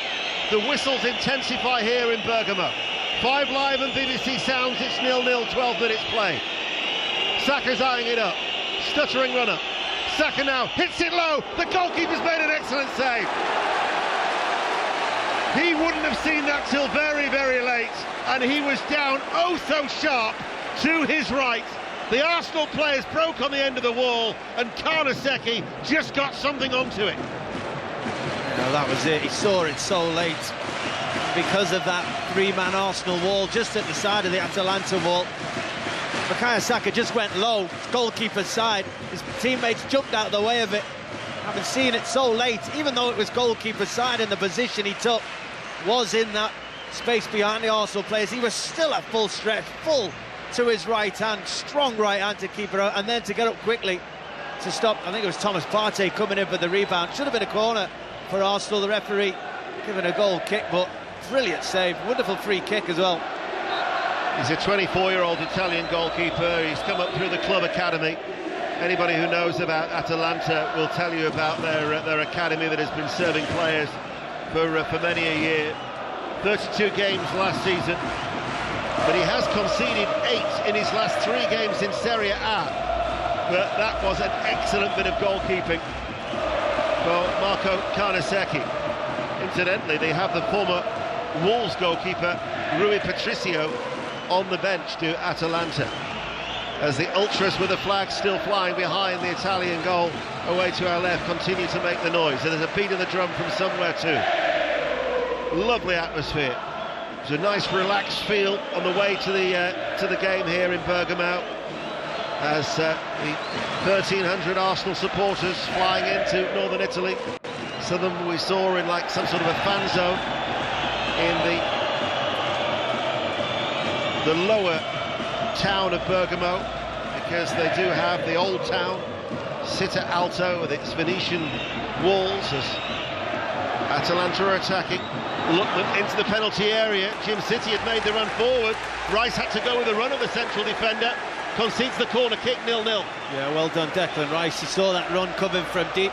And Jim City all the way up from the back, just continued his run, ran into the space just ahead of Declan Rice. He got the opportunity to see it coming, and he did what you're supposed to do. He did his job. He tracked him all the way in to that space between his centre-half and his left-back, and made sure he defended it well. Lookman with a corner kick near side the right. It's an outswinger. It's going to come out to Edison on the edge of the penalty area. Arsenal had everybody back, still 0-0. Cross worked over from that far side the left, and the header from Hayne is off target. Couldn't get enough behind it, and it will be a goal kick. So still goalless on 5 Live, just over a quarter of an hour played. Yeah, dangerous cross into that middle area. As you said, Hayne was the player who got above everybody to get on the end of it, but he was under some severe pressure, as you'd expect from those Arsenal defenders, especially the 2 centre-backs. Any ball that comes in there, you expect them to compete for, make it difficult within them numbers. But it's got an attack that was for Atalanta. They do push people forward, they do put people into aggressive attacking positions. They are vulnerable on the counter-attack if Arsenal can win the ball back. Not that you'd know it inside the stadium, but there was clearly a VAR check going on there, because Raya was told to wait by Clement Turpin before getting the game restarted. He had his hand to his ear, so I'm not too sure what they were looking at. But play is back underway now. Once again, VAR doing nothing for the paying spectator inside the stadium. Ball hit long by Raya. Rice is forward, gets his head onto it. Havertz trying to pick up the pieces on the edge of the area. Back then to Timber, who joins the attack. Timber on this near side the left. Havertz a few yards in from the left touchline, and then a loose sight of the ball because of the cameraman, who's wrapped up warm. He's got a big thick coat on and a woolly hat. Here I am in my t-shirt. Yeah, it's a mild night. It's not that mild. He wouldn't be able to move in the winter, I'm sure, if that's what he wears when it's mild. There's been a goal elsewhere in the Champions League. Monaco are leading Barcelona by 1-0. Timber waits to take the throw. Rice inside the penalty area, prods it back. Martinelli with a shot, right-footed. A little bit off balance. He actually took a tumble once he'd got the shot away, and it was over the crossbar. But Arsenal are creating the chances. Yeah, it was a good chance, that one. I know it was a snapshot because he sort of stumbled into his first touch because of the way it was put into his path. He did well to sort of take it with him. He just couldn't quite sort his feet out. Probably about 12 or 14 yards out on the angle to find the target. Well, that's a couple of occasions, a big long ball up from the goalkeeper and a flick on from Declan Rice, and Kai Havertz nearly got in behind. Long throw there from Arsenal into the penalty area, and suddenly they're causing problems. Those longer passes Atalanta have struggled to deal with. It might not be so mild when Celtic come here on match day 3 after that excellent victory against Slovan Bratislava last night at Celtic Park. Atalanta will be away to Shakhtar, and then they entertain Celtic in their next home game in this new league phase of the Champions League. As there has been a stoppage in play. Kolasinac has got a blow to the head by a flailing arm from Havertz. He's on his feet, he's okay to continue, and it's still 0-0 on BBC Radio 5 Live. Zappacosta with his balding head and the beard, Italian international. Back it goes to Payne, and then Edison back to his goalkeeper, who puts his foot through that, and it was a hurried clearance. Havertz was closing him down, and he's hooked it out of play for a throw. Well, Kai Havertz's position's been really interesting so far this evening. He's certainly not part of a midfield 3. He's more often than not part of a front 2. He's dropping into spaces at times. Sometimes he's beyond Jesus right at the top. When they defend, they're pretty much a box. Declan Rice and Partey are together, then Jesus and Havertz are coming back and making that a 4-person box in front of them, with Martinelli and Saka just remaining a little bit higher and a little bit wider. He's been a threat though so far, Kai Havertz. Ball goes back to the goalkeeper, Karnaseki, and then he hits it into the air, out towards De Ketelaere on this near side. Gabriel put him off, and he goes out of play for a throw. Timber to take it. Again, Arteta just says, slow it down. a draw would be an excellent result for Arsenal here, wouldn't it? Given Atalanta's form. Yeah, I mean, I think a draw would be a good result. I think Mikel Arteta and Arsenal will be happy to come away from here, but I think a win would be a statement. Yeah. I think a win would say, as I want to see from Arsenal, I want to see them make a statement. But absolutely, I don't think a draw would be a bad result. That's the voice of Leon Osmond, who knows Mikel Arteta so well. 8 seasons, wasn't it, that you played together at Everton? Is that how long it was? Only one of our hairlines changed. Well, the jet black hair of Mikel Arteta matching the jumper. He certainly would agree that it's a mild night given his attire. And down in front of us, Jesus on this near side, the left. Rolls it in field, Partey plays it back, Gabriel, every outfield player once again in the Atalanta half. Now here is Saliba in the centre circle on the halfway line, out to his right to White, wobbly ball forward, Havertz then goes short and square, and Partey looking to Timber, runs through to Jesus, who'd stayed out wide on the left-hand side, tried to hit it first time, comes back to Jesus, runs in field, loses the ball. Now, Ederson, can he break? For Atalanta, finds Lookman, drifting into a central area, and from the centre circle to Catlara. Now to Martin Duran, the former Middlesbrough midfielder, just had the one season at the Riverside, the Dutchman, and all of a sudden it's Atalanta's turn to come forward, and Arsenal retreat. And here is Ederson breaking through from midfield, Havertz going with him, and Ederson, adjudged to have fouled Havertz. Got to be careful, bearing in mind he's booked. The sign of dissent here could land him in bother with Clement Turpin. Yeah, Havertz won the foul more than anything else, but that was really good from Arsenal. There was a moment, you said, Jesus lost the ball in the middle of the pitch, they were in advanced positions, but the speed at which they recovered, they got behind the ball as a 10 and then an 11, but they weren't concerned about being in the perfect positions at first. They knew the positions that somebody had to take up. Declan Rice was left back, Timber was centre half, Gabriel was centre midfield for a few moments, just to get behind the ball, slow the opposition down. Then, as they earn the time to get back into positions, they find themselves very well organised. Atalanta slow down, suddenly they can then go and win the ball back, what Kai Havertz did. Really good defensive shape. Well, Raya hit the ball long and it was headed away by Isaac Hayne, who is so dominant in the air. You struggle to see him lose an aerial challenge. Really is an impressive 25-year-old whenever I've seen him play as Hayne. Now to Jim City, the Albanian international. And Brest are leading Sturm Graz by 1-0. They'd never qualified for Europe before when they finished third in Ligue 1 last season. They're unable to actually play their home games because their stadium doesn't meet the criteria, so they're actually playing in Ginkamp, and they are leading Sturm Graz by 1-0. Sturm Graz, who are back in the Champions League after an absence of 23 years. So 1-0 in France. Monaco also lead Barcelona by 1-0. Atletico Madrid 0, RB Leipzig 1. And so therefore the games that are being played at the moment, this is the only goalless game so far, as Arsenal with Martinelli. He's overrun that. Hayne steps out of defence to get there first, but he prods it straight to Gabriel, and Arsenal with the turnover get it back. Thomas Partey, midway through the Atalanta half, just in from the left touch line as Gasperini, the silver-haired coach of Atalanta. That was a poor ball by Thomas Partey, very, very loose, sloppy, and Atalanta have it, and back to their keeper they go. Just when I thought for a moment Arsenal were just about to take control of possession, have their first real sustained spell, yeah, it was a sloppy pass. He was just trying to flick it into an area and hope that his teammate was going to take control of it, gave the ball back so unnecessarily. But still, as at this stage, no one's really took control, sustained possession in the game. It's still, we attack, you attack. Atalanta have been awarded a free kick, but the French referee wants it taking from the exact position.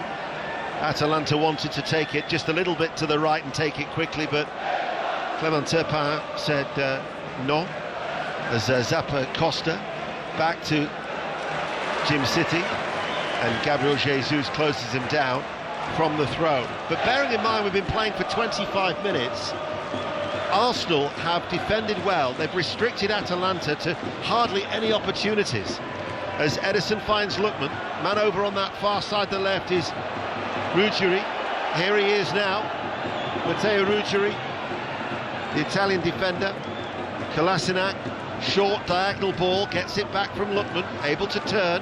Ederson, central position midway through the Arsenal half. Retegui holds it up, ball played out by Ederson. Ruggeri on that far side doesn't deliver the cross. Ederson now will play it in, but it was an in-swinging cross off his right foot, and that allowed Arsenal's defence to head it away. And then they push out, but looking solid, looking organised. As the round out to Zappacosta. Zappacosta steadies himself, and the cross is very, very deep. Ruggeri will try and keep in that curling ball and succeeds.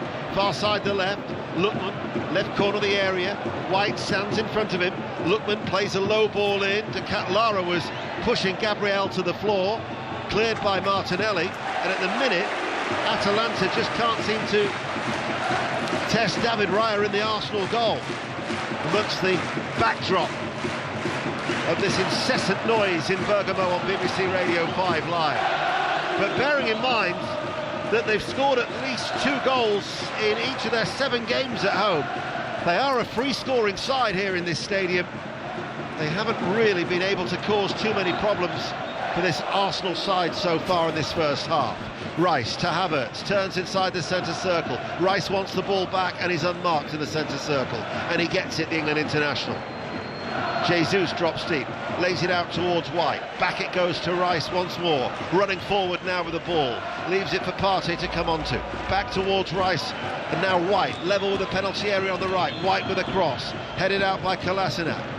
It'll just run back towards Declan Rice. No real pressure on Declan Rice at this stage. As Saliba, forward to Rice, seeing a lot of the ball, isn't he, Declan Rice? Yeah, and this is what Arsenal need now. Say that just as they give the ball away. They need to sustain attacks. They need to keep possession of the ball. They need to try something. If it doesn't come off, they win it back very quickly and they keep Atalanta in their own half. As I said, up to this stage, it's been very much we attack, you attack. And you're right, they've defended really well. They've not allowed Atalanta many, if any, chances. They've had a couple of crosses where maybe they were hoping to get on the end of it. Arsenal have defended it well. What Arsenal do though, is they drop everybody back. They make sure you've got to go through all 11 players, which makes it difficult for Atalanta, and it makes them look very solid, but they have to get out as a team. They end up defending for 3 or 4 minutes rather than maybe having somebody a little bit advanced that can start a counter-attack or hold the ball up if it came out.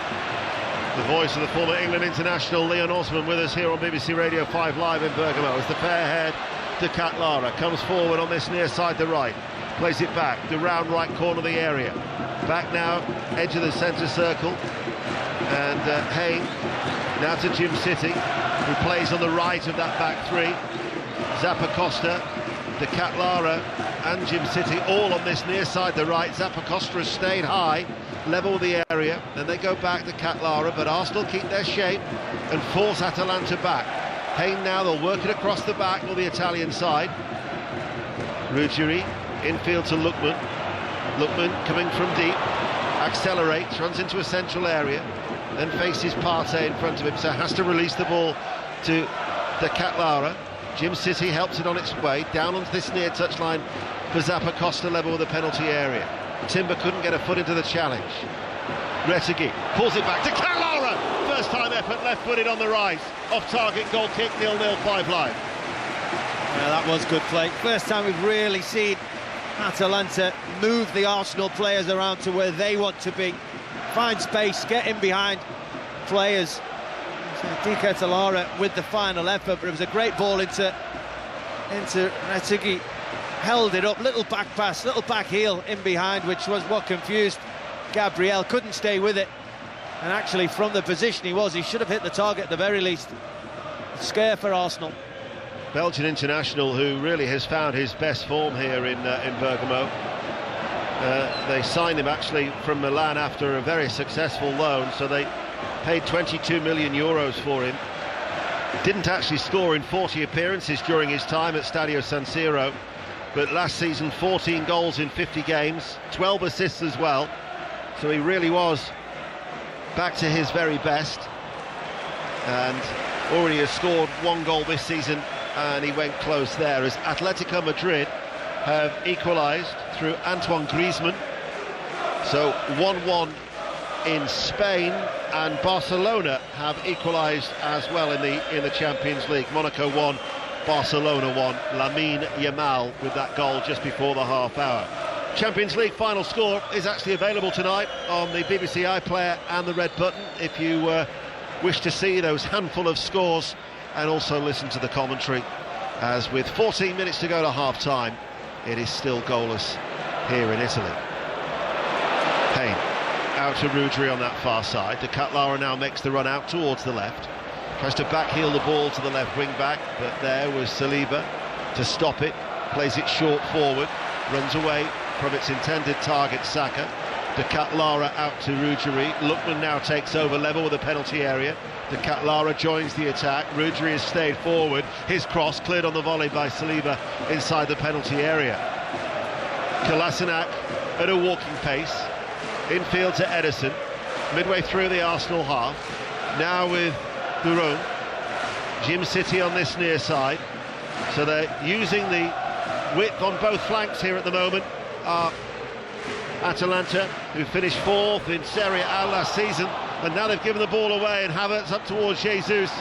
Jesus wasn't expecting it to be played behind him. I think he wanted it in front of him, and as a result, Arsenal never were able to seize momentum from that break. Yeah, they just lacked the pace there to really scare Hayne, to really break away from. But you're right, when that pass came from Kai Havertz, so they were 2v1. He could have kept the ball, he could have run a bit further. He played the pass down the side that Jesus wasn't looking. It's an opportunity there for Arsenal. Zappacosta's first time cross strikes the legs of Timber, doesn't go out of play. Jim City will hold off Martinelli. Mikel Arteta patrolling that technical area in front of this quaint main stand here in Bergamo. Eventually, I think the plan is to get 4 modern stands. We've got the 2 modern ones that have been built in recent years with the renovations that have taken place. Zappacosta on this near side wraps it into the feet of De Ketelaere, right corner of the area. The return ball, Zappacosta couldn't take it with him, couldn't keep the ball in play, and it will be an Arsenal throw as 12 minutes to go to half-time, 0-0. Well, Declan Rice has just been looking around trying to ask some questions and find some answers, because for 25 minutes Arsenal felt like they were in control of this game, both ends of the pitch. They were the best team in the final third. They were defensively solid, but the last 5 or 10 minutes or so, Atalanta have certainly stepped up the game. They've started to play the majority of it in the Arsenal half, win the ball back quickly. Arsenal's answer is to just get deeper and deeper. They've not left anybody in a position that could force the counter-attack or hold the ball up had it come out. At times they're all 25 yards and deeper from their own goal line, and it's just allowing Atalanta to build more and more momentum. Such enthusiastic support. I do hope it's coming through off the effects mic that we have here in Italy. They've not stopped singing throughout, creating a wonderful atmosphere as it's still 0-0. Ball towards Lookman, stopped by Partey, closed down by Retegui, who's been in excellent form, the Italian forward. 4 goals he scored in his 5 appearances. Speaking to an Italian journalist last night in the press conference, he was saying that he wouldn't have been too surprised if either one of De Ketelaere, Retegui or Lookman was dropped for Pasalic to go into the midfield, but only made the one change, did Gasperini, from a very eventful game at the weekend where they beat Fiorentina by 3-2.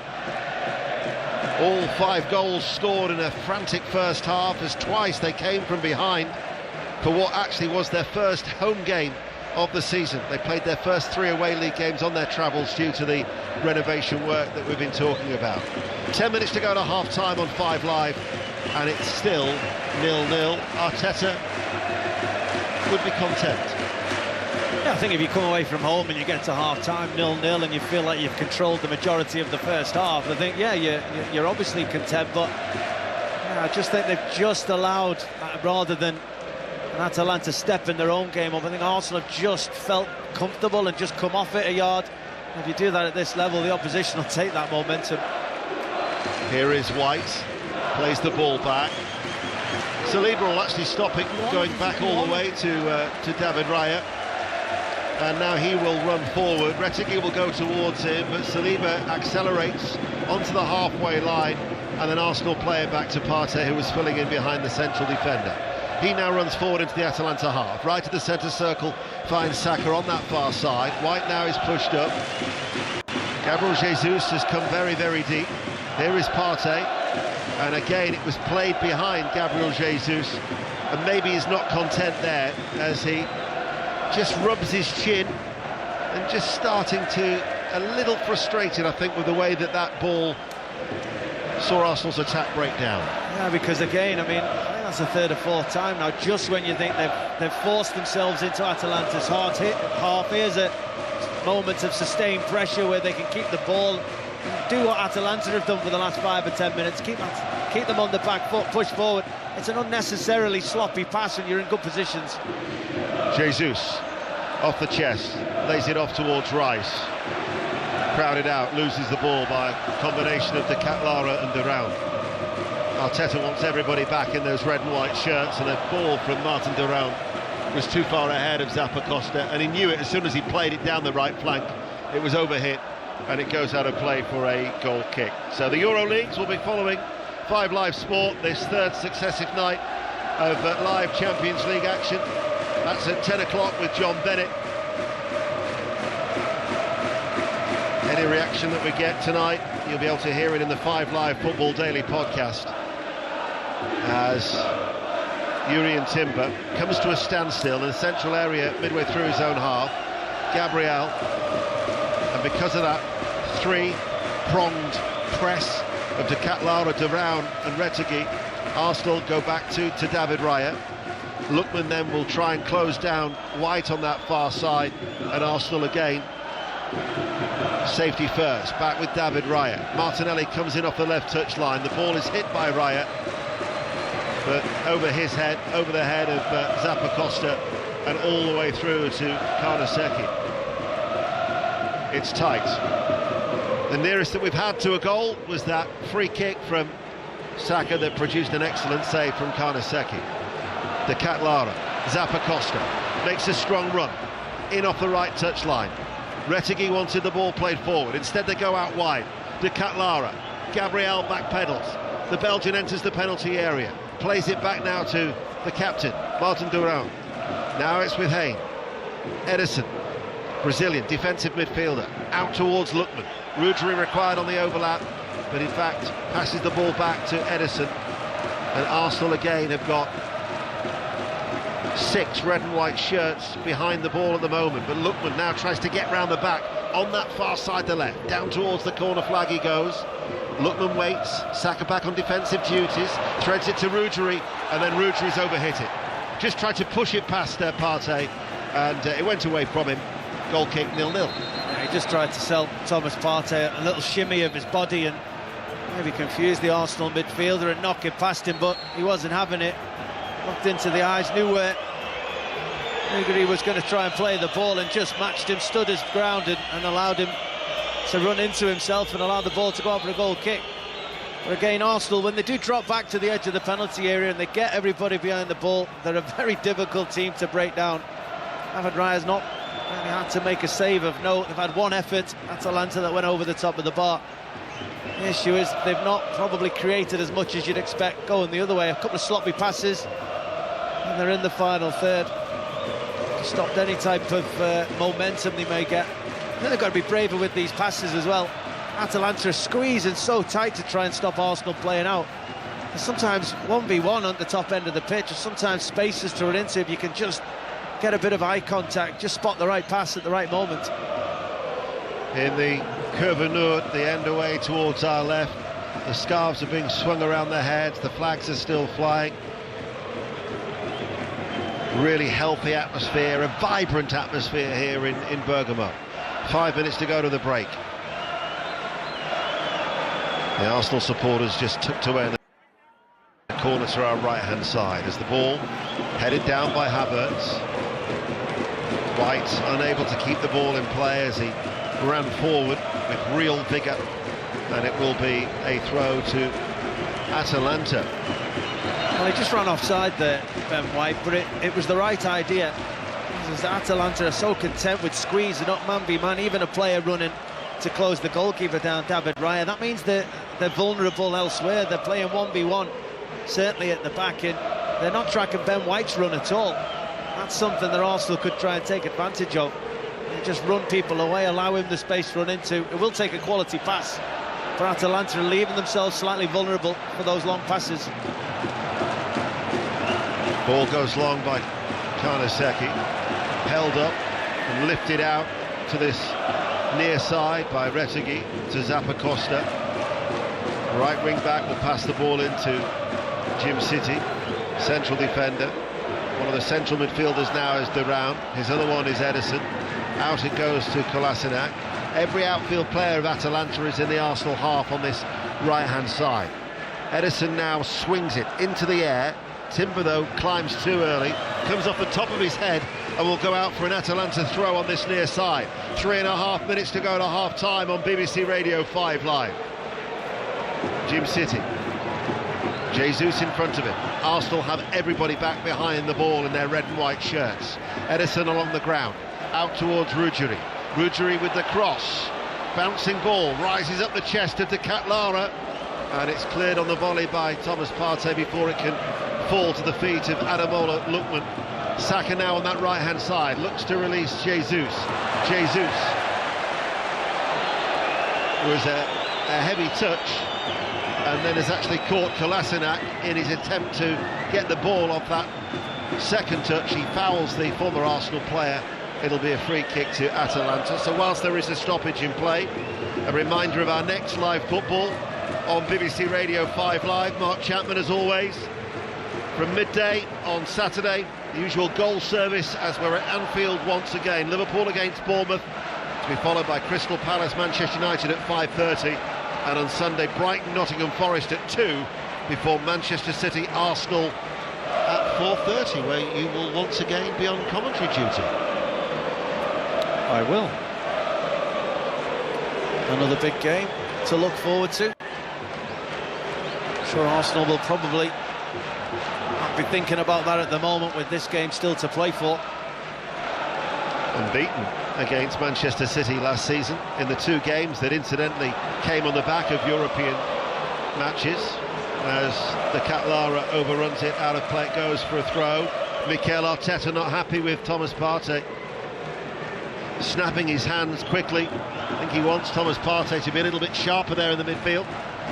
Yeah, he's one of the people that have been culprits of giving the ball away a little bit cheaply. He's also just lost 2 or 3 1v1 battles. He came out on the important one inside his own penalty area 4 or 5 minutes ago, but centre of the pitch, he's just been a bit slow to react, and his manager just giving him a heads up. It's that Ben White pass again. David Raya looks towards White, but that was read very, very well by Matteo Ruggieri, the left wing back. Saw it, dealt with it with a head out of play. It goes for a throw. We're about 60 seconds away from seeing how much added on time there will be here in Bergamo. Still 0-0 from the throw, the little chest off. Havertz with his back to goal, the edge of the penalty area, plays the ball back. Thomas Partey now to Gabriel. Gabriel joins the attack out towards Martinelli. Martinelli looks to go on the outside of Zappacosta. Lets the ball settle. Bobbled a fraction for him. Back to Gabriel. Infield, Thomas Partey. Out towards Gabriel. And in between Gabriel and Martinelli. And again, Arteta tries to raise his players, because just another simple ball went astray, and from what could have been a promising position, nothing materialised from it. Yeah, it's been the story of the half. Thomas Partey again there on that occasion, just when Arsenal seem like they're in control, asking questions, just giving the ball away so unnecessarily. I mean, it went in between 2 players, slowly, agonisingly rolled out of play, and suddenly They've lost momentum, now they're having to chase the ball again. Jorginho did the pre-match press conference yesterday. Also spoke here at the stadium as well to some of the TV stations. That Jorginho, one of the couple of changes that Mikel Arteta made from the side that won away at Tottenham at the weekend. We're into the 1 minute of added on time here in this first half. That remains Atalanta 0, Arsenal 0 for their first ever meeting in any competition. The round from the back. Jim City gives it away. Both sides now guilty of a little bit of tardiness as Timber waits for the throw. And I think very, very soon Clement Turpin is going to blow his half-time whistle. And maybe during the 15 minutes of break, the Atalanta supporters might rest their voices.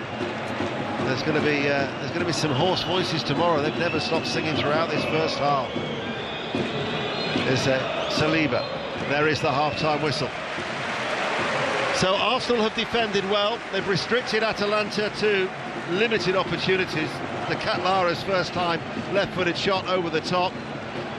3 efforts off target for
Havertz, Partey and Rice, Martinelli, Jesus and Saka. For Atalanta in their blue and black striped shirts and black shorts, Karnaseki's in goal, a back three of Jim City, Hayne and Kolasinac, Zappacosta and Ruggieri, the wing-backs, right and left respectively, De Round and Edison in the midfield, De Ketelaere, Retegui and Lookman. As Kolasinac thought about passing the ball back, realised Havertz was there to cut off that avenue, and by the time he turned, the cumbersome defender, he'd turned so slowly it had gone out of play for a throw. Yeah, it was good play from Arsenal actually to get him behind. We talked about playing the forward run, the fact that Atalanta are playing very much man-to-man on those Arsenal players, and a little bit of teamwork, a little bit of eye contact, and suddenly you can create spaces for yourselves. Well, Havertz ran deep, Jesus ran in behind, they tried to bend the ball into him, and good early signs in the second half for Arsenal. This is Timber, waits to pass the ball forward and then has a change of heart and actually goes behind him to find Gabriel. Declan Rice coming forward, the Arsenal supporters who are tucked away in the corner to our right hand side. So the allocation was 1304.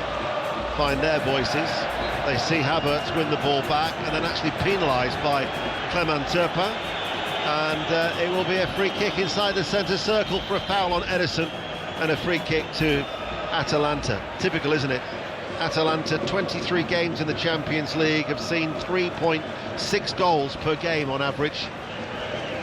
And for what we thought might have been a bit of a spectacle between these two, there's so far been a bit of a stalemate.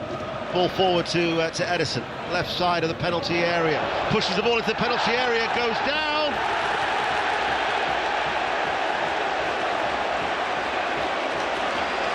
And the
gets a bit of a nudge from Thomas Partey, and Aderson goes down. I mean, it's pretty soft, it has to be said. There's not a great deal of contact.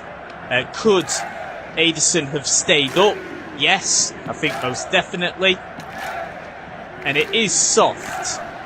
He goes down pretty easily, but there is also a hand on his back, but I mean, it's really not that much contact for me. I still feel like Aderson could have continued with his run. Let's have a look again here.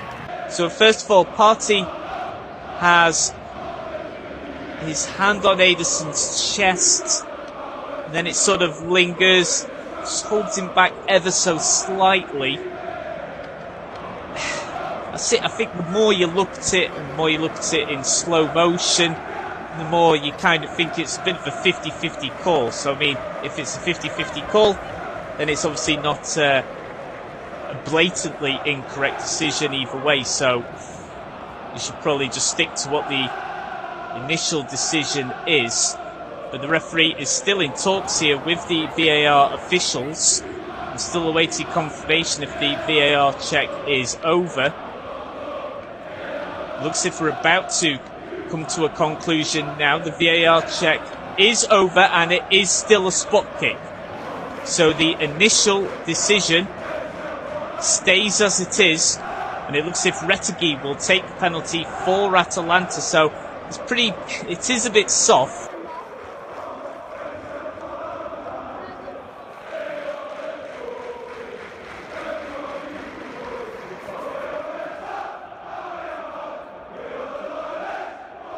Gets a bit of a nudge from Thomas Partey, and Aderson goes down. I mean, it's pretty soft, it has to be said. There's not a great deal of contact.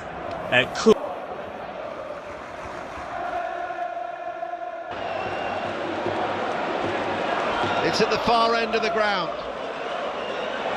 Retegui still stands immediately behind the ball. David Raya is off his goal line at the moment. He's adjusting his gloves. It's a straight run-up from Retegui. We wait on the referee's whistle. Retegui with a straight run-up. Waits, composes himself, bides his time. It's a stuttering run-up from Retegui, who right-footed sees it saved by Raya. A fantastic double save. He dived away to his right, popped it up, Retegui with a header, and Raya then threw himself to the left to turn it away. What a double save by David Raya, and it remains 0-0. Wow. I mean, the first save is outstanding. Low to his right, penalty kick, double-handed save, but the ball, once it's been saved, bounces all the way across to his left post. He has to get up off the floor and scramble back over. The ball loops into the air.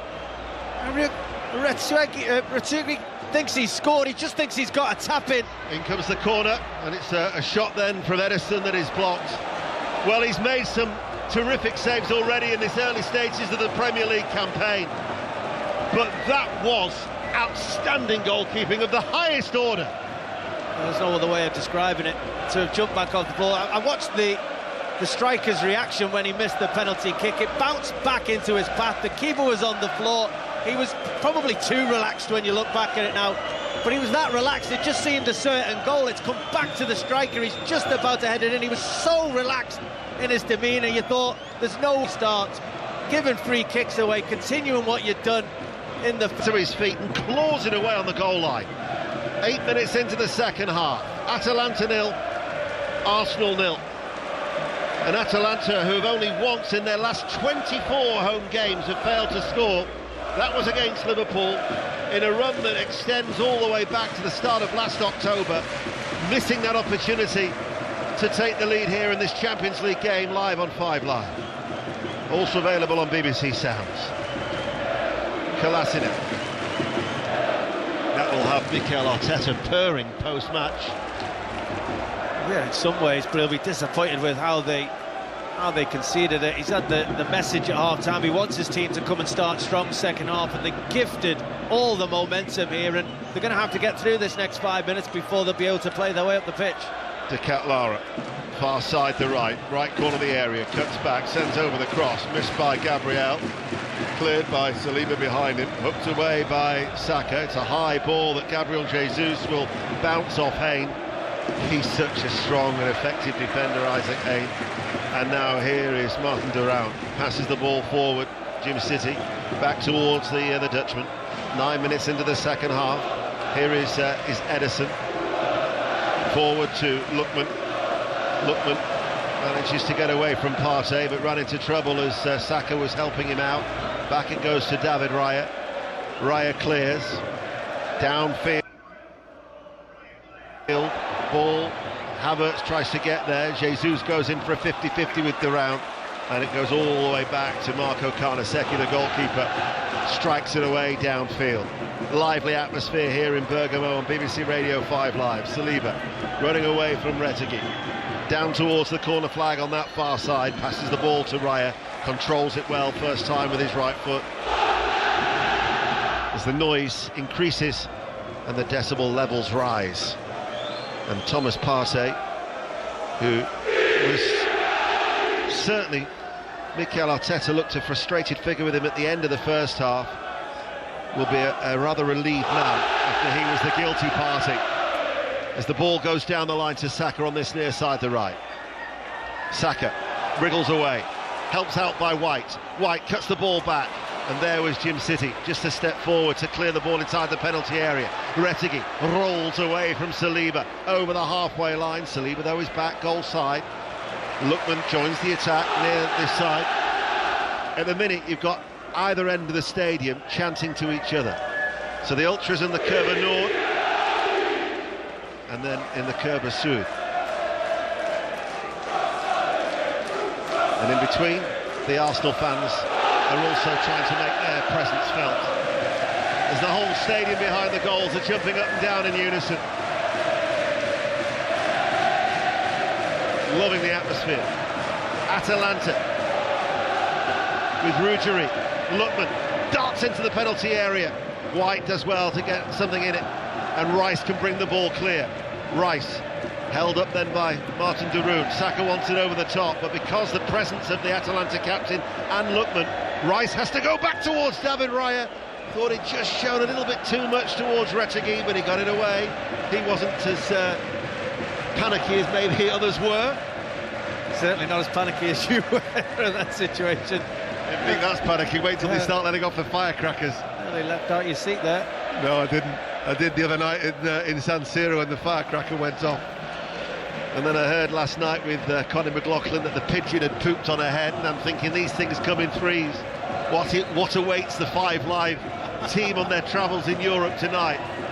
As there is a gentleman on the platform with a megaphone in the goal away towards our right, whipping up the crowd, as Arsenal are going to be making a double change. Jorginho and Trossard to come on, and no surprise to see Partey coming off. Well, Jesus, to be honest, he's put himself about. Jesus, he really has, but he's not had much change out of Hayne at the top of the field. And yeah, I think, as you say, Thomas Partey's not had the best of evenings. Been sloppy in possession, not quite been up to it out of possession, just as we see that double save from the penalty kick again. The header, the follow-up rebound is on the line as David Raya stretches to it to keep it out. It is on the line. Full stretch for the second part of that double save, as we see Gasperini with his hands on his head, not quite understanding how that one hasn't put his team 1-0 ahead. But it's given Mikel Arteta the opportunity to make changes, and I think he's had to. I think he's had to react to how his team have started in this second half. Jorginho, a Champions League winner, of course, with Chelsea 3 years ago. Actually played here against the Dutch in a Nations League game 4 years ago for his country, Italy. So he'll be well aware of the tight and compact surroundings. It was the last of the 6 internationals that they've hosted Italy at that level here in Bergamo. And Leandro Trossard coming on for Jesus, who's with his first start of the season, but Trossard did well in that role against Tottenham at the weekend. Yeah, he'll play it a little bit differently. Kai Havertz has gone right up top, Trossard's gone into that midfield position, but I think what was key, started right at the top end of the field, so he's just dropped in. First of all, Kolasinac went in, then Hayne swapped over and he went in. It just creates spaces elsewhere on the field, and you know, he nearly got in with a 1-2. 1-2's kill man-to-man marking. You get the ball, you spin it around the corner, you go with the return. It's unplayable. I haven't seen enough of them from Arsenal. Trossard did one as soon as he came on the pitch and got a little reward for it. Here is Jorginho, just in the Arsenal half. Passes the ball back to David Raya, who's out of his penalty area, away towards our left-hand side. That excellent double save, meaning that it's still goalless. Elsewhere in the Champions League, Atletico Madrid 1, RB Leipzig 1, Brest 1, Sturm Graz 1, Monaco 1, Barcelona 1. Champions League final score is available on the BBC iPlayer as well as the red button, as Mikel Arteta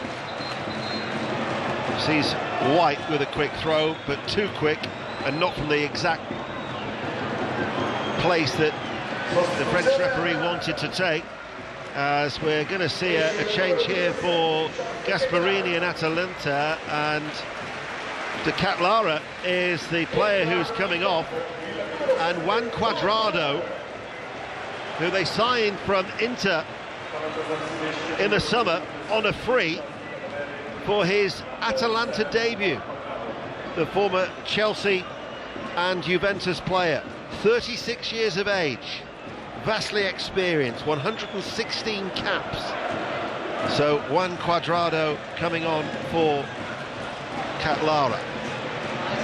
So Gasperini making a change as well for Atalanta in their blue and black striped shirts as they defend, playing from right to left. From the throw, Hayne comes across, prevents, it reaching Saka, and it will be a corner kick to Arsenal. We've been playing for an hour here on BBC Radio 5 Live. Haven't had too much of an opportunity with set pieces.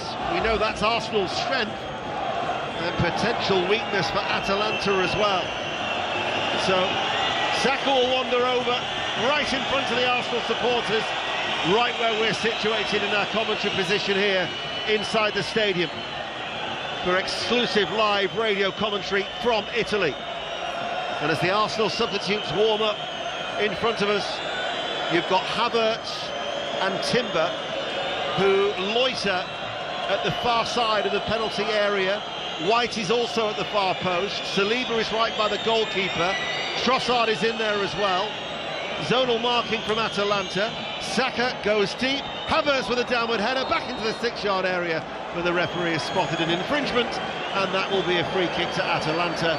And 62 minutes played, still 0-0. Well, I think it was a generous free kick from the referee. It was really good play from Arsenal. I think they looked like Saliba was going to man-mark the goalkeeper. Just at the last moment, he span round the back. Ben White came in and did his usual job, and he just stood in the way, and LOSC just went to ground so easily. There was basically no contact, but as soon as there was the tiniest bit, threw himself on the floor, the referee gave the free kick. That was dangerous, that, though, Arsenal. Timber, his forward ball goes straight to Kane. Durant out then to Jim City. Zappacosta on that far side will pass the ball back. Quite a high line from Arsenal, just squeezing Atalanta in that central third of the playing area as Gasperini with his silver hair watches on. Arsenal now get the ball. Havertz to Trossard, challenged by Kolasinac. Kolasinac stumbles, tries to keep it alive, and the referee has given a free kick in favour of the former Arsenal man, and Atalanta get that decision just on the edge of the centre circle, inside their own half, with 63 minutes played, 0-0. The round out towards Zappacosta. Jim City. Into the centre circle is Hayne. He goes square. Ederson drops in between Isaac Hayne as well as Kolasinac. Allows Ruggieri to go forward. Here is Saka, infield to Havertz. Havertz now running. Trossard is square to him, forward of the centre circle, back to Jorginho. Timber joins the attack from left back. Still the noise is extremely loud inside the Stadio de Bergamo, as this is Martinelli. Jorginho, forward ball, overhit. Out it goes for a goal kick, 0-0. That was a little bit better from Arsenal, the speed at which they moved up the pitch as a unit, not just ones and twos. And they need to take advantage of the moment somebody wins their 1v1 duel. Bukayo Saka came up, popped it up, spun in behind, was way behind his fullback. Ademola Lookman was trying to cover for him, but he was 5 yards behind. And if Havertz could have just realised that Saka had beat his opponent, nobody else is going to be able to get close. Just play him back, play him in. There'll be opportunities there. That's Leon Osman, who was played in the Everton side when Mikel Arteta made his first start for Everton, an FA Cup tie at Goodison, where you were beaten 2-0 by Manchester United after a couple of substitute appearances when Arteta first arrived with you at Merseyside. It's really nice of you to bring that up. You had fond memories of the next game, though, didn't you? I did, yeah. His full Premier League debut was a good convincing win over Aston Villa. I managed to get on the score sheet a couple of times. You couldn't wait to tell me that earlier. I'm surprised you were a little reticent just then. Yeah, I'm surprised you brought the whole thing up knowing the end of the story. There's going to be a double change in the offing as Cuadrado has just wincing a little bit there from a little bit of a knock. We're going to see Raul Bellanova coming on for one of the changes. I would think that would be for Zappacosta. I'm just trying to see who the other player would be. Potentially could be Zaniolo, who is on loan from Galatasaray. Of course, the ex-Roma man was at Aston Villa last year on loan, where He made 39 appearances and scored 3 goals. He's only made 1 appearance so far for Atalanta. He's had a thigh injury which has restricted him early on this season. 66 minutes play. Still we have all the atmosphere, but we haven't had any goals as yet. For what has been a good week so far for the British clubs in the Champions League, spread over 3 days for match day 1 in this revamped format. Here is Lookman, edge of the area, out towards Zappacosta, sends over a first-time cross. Cuadrado was there, didn't really get anything on it with his head. Runs through towards Hayne, edge of the centre circle. Arsenal have everybody back. Atalanta just starting to build up a little bit of steam here. Crowd are sensing that as well as they clap in unison behind that goal. Atalanta, though, being patient. Out towards Cuadrado. Got Kolasinac on the inside. Cuadrado cuts inside and shoots! Just over the top of the crossbar. Right-footed, bit of curl on that as well. David Raya dived away towards his left. Centimetres over the crossbar, goal kick midway through the second half, 0-0. Well, it wasn't far away. Really good play from Atlanta. They stretched down the right-hand side. They worked it all the way back to the left-hand side to get Cuadrado 1v1 with Bukayo Saka. He just skipped inside of him. He took the shot on from a distance, and the form David Raya's in. You'd hope he might be able to get close to it, but it wasn't too far away. And that change of Cuadrado has just moved Ademola Lookman over to either to the far side of the pitch or more up front. He's had a big influence since. Lookman takes it high on the chest, central area, plays the ball out towards Zappacosta, scampering forward on the right-hand side. Effort, though, blocked. What are Arsenal... Oh, De Roon's kept the ball in play over on that far right-hand side. I was going to ask you a question there as the ball is played to Jim City. Hits it in first time, blocked by Gabriel in his mid-drip. Arsenal, Timber, standing firm. Atalanta on top. As Brest have got a second goal, they lead Sturm Graz by 2-1 elsewhere in the Champions League. And all of a sudden, Arsenal are going to have to dig in. Crowd ramping up the noise. Atalanta seeing a lot of the ball. Arsenal having to try and contain. Ball over the top.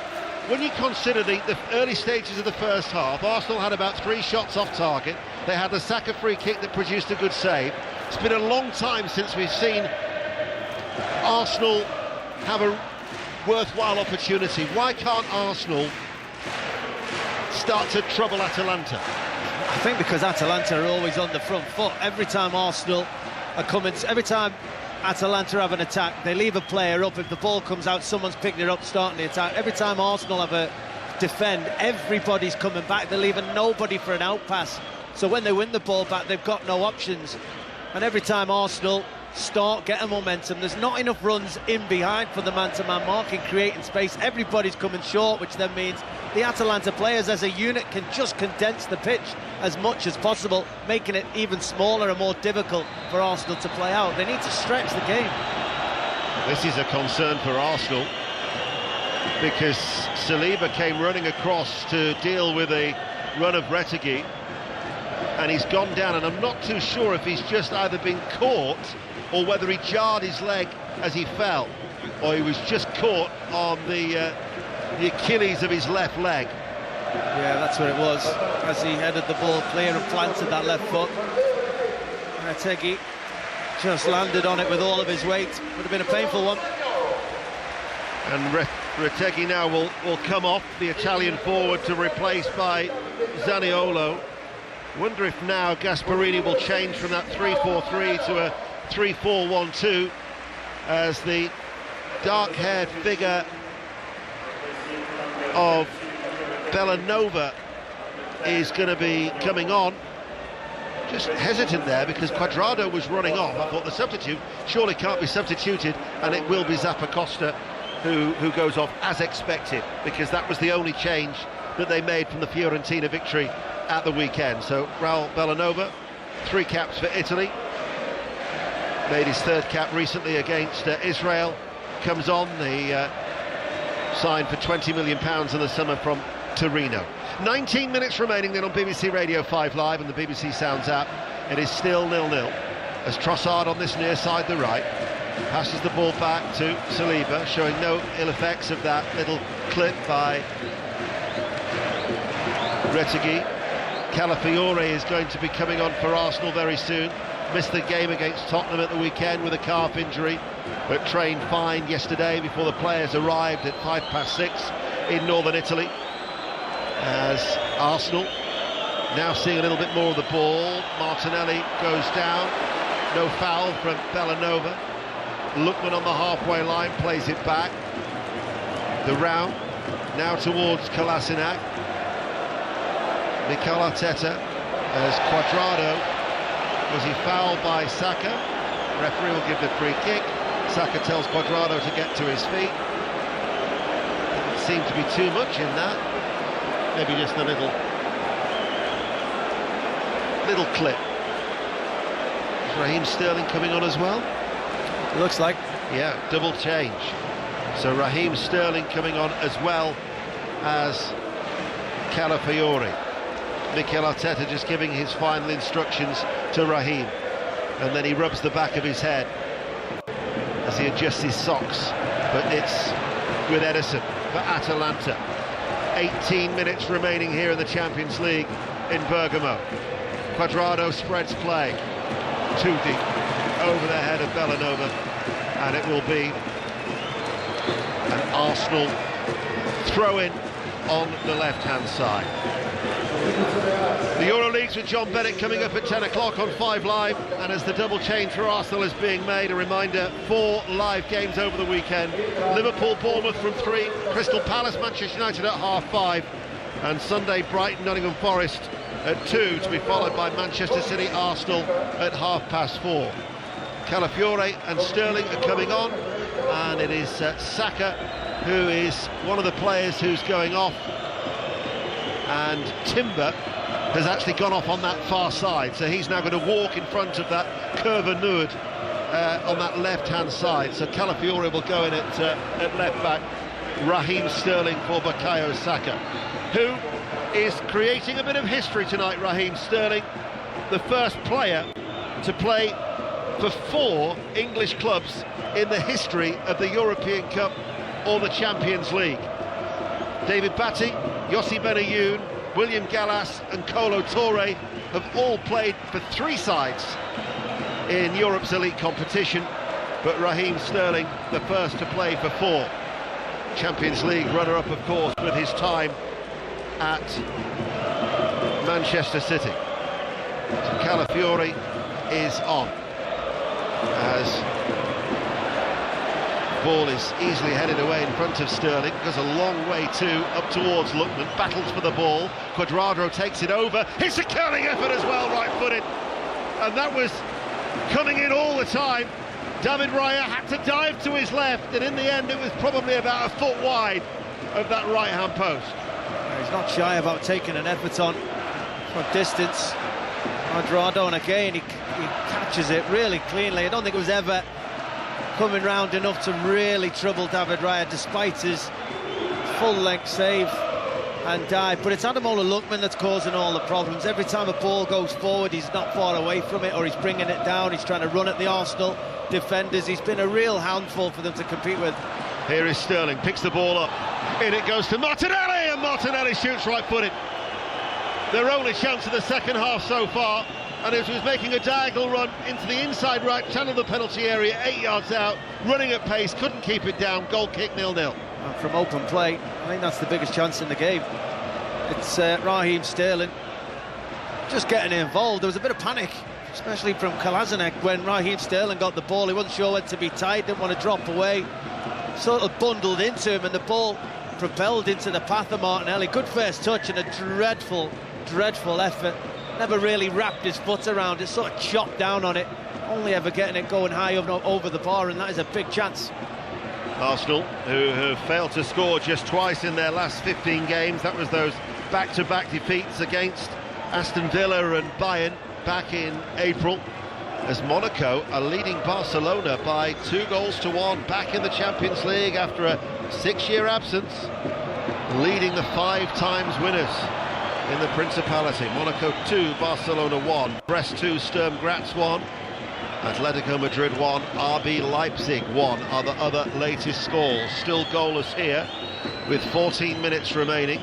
Ben White has been summoned across by Mikel Arteta. They've been awarded a free kick on that far side, the left. Ben White turns, still the instructions as he makes his way back to the edge of the penalty area. So another set piece maybe for Arsenal to try and trouble Atalanta. In a second half where David Raya, with a wonderful double save earlier, initially from a penalty from Retegui, to mean that Arsenal are still on level terms. The Arsenal support are hopeful. Calafiori and Havertz are currently in offside positions. It's going to be a free kick. Declan Rice to take it, swings it over, and swings it over way too far. Too much height, too much curl, straight out of play for a goal kick. Yeah, I think that sums Arsenal up as an attacking team in this game. Not mind just the second half. They've got themselves into good positions, got themselves into good moments, and just lacked quality with that final moment, the crucial moment, the moment where you either create something or finish an opportunity. And an Achilles heel tonight. Goalkeeper Carnesecchi for Atalanta clears downfield. Cuadrado coming in off the left touchline, couldn't get there. Jorginho then gives the ball away, and all of a sudden this is Zaniolo. Now leaves it for Cuadrado. The round. Villanova is available on that far side, the right. Back it goes to Martin Durant. His forward ball cut out by Jorginho. And Arsenal now have it with Trossard, who turns, finds Sterling, quickly closed down, releases the ball to Trossard just outside the centre circle.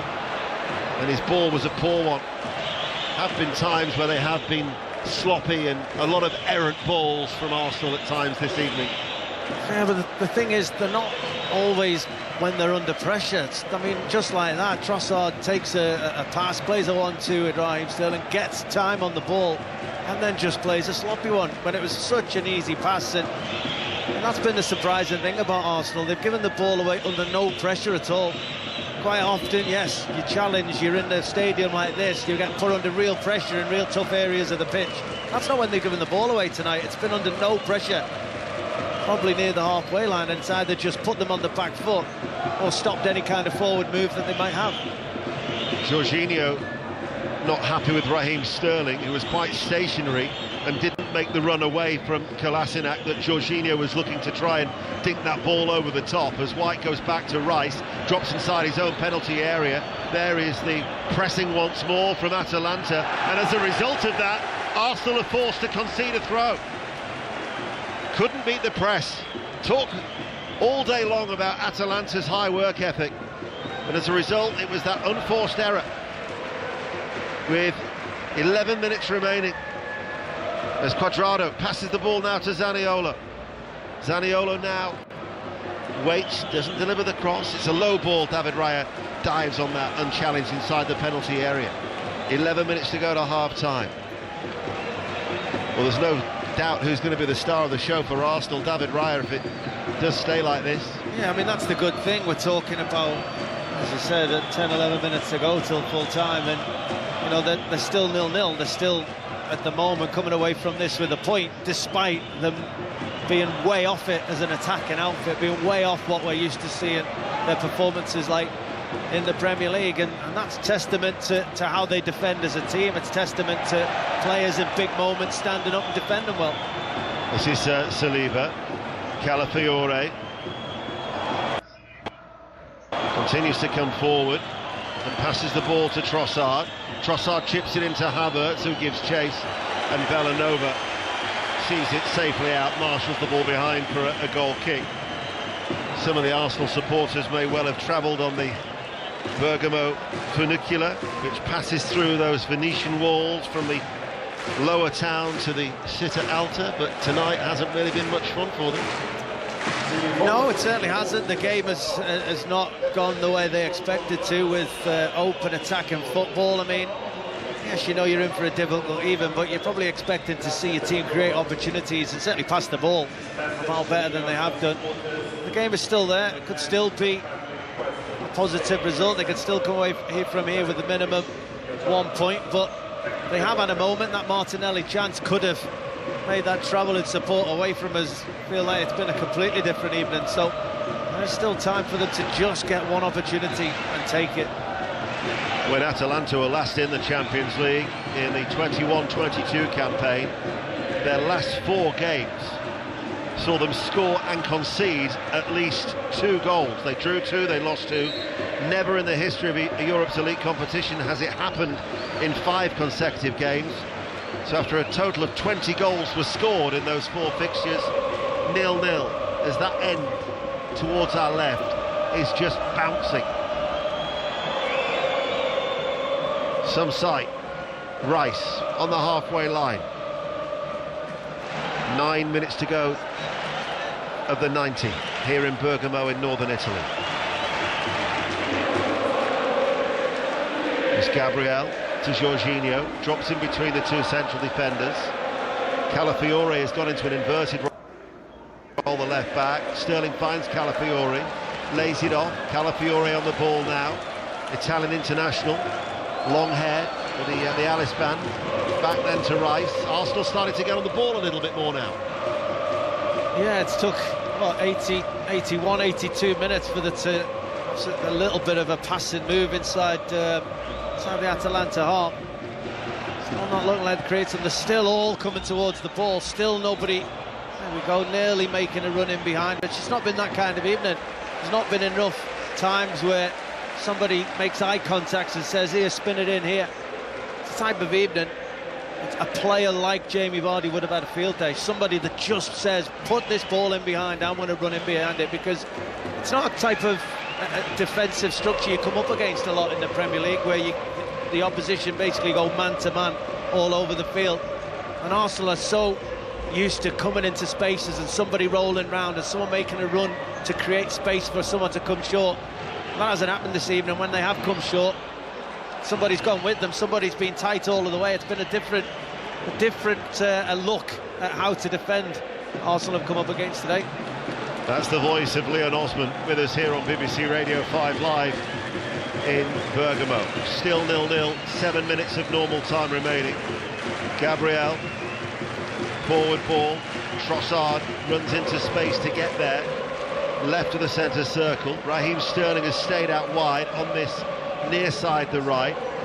Saliba will play a short forward ball, but he comes under pressure straight away by Ruggieri. Arsenal, though, keep the ball back towards Rice. Rice outside the centre circle. Again, Atalanta looking to squeeze and prevent any forward balls being played through the middle. So Arsenal they lose it though in the centre circle. Ball played forward by Jim City. And then it was Edison, lays it back. Bellanova. Atalanta are back in control. Is there to be a late goal here in Bergamo? There's often a quote attributed to Giampiero Gasparini. Defending makes you invincible, but if you want to win, you must attack. It highlights his brand of football taken from the art of war, and they are attacking, and they have a throw on the right-hand side with just under 6 minutes remaining.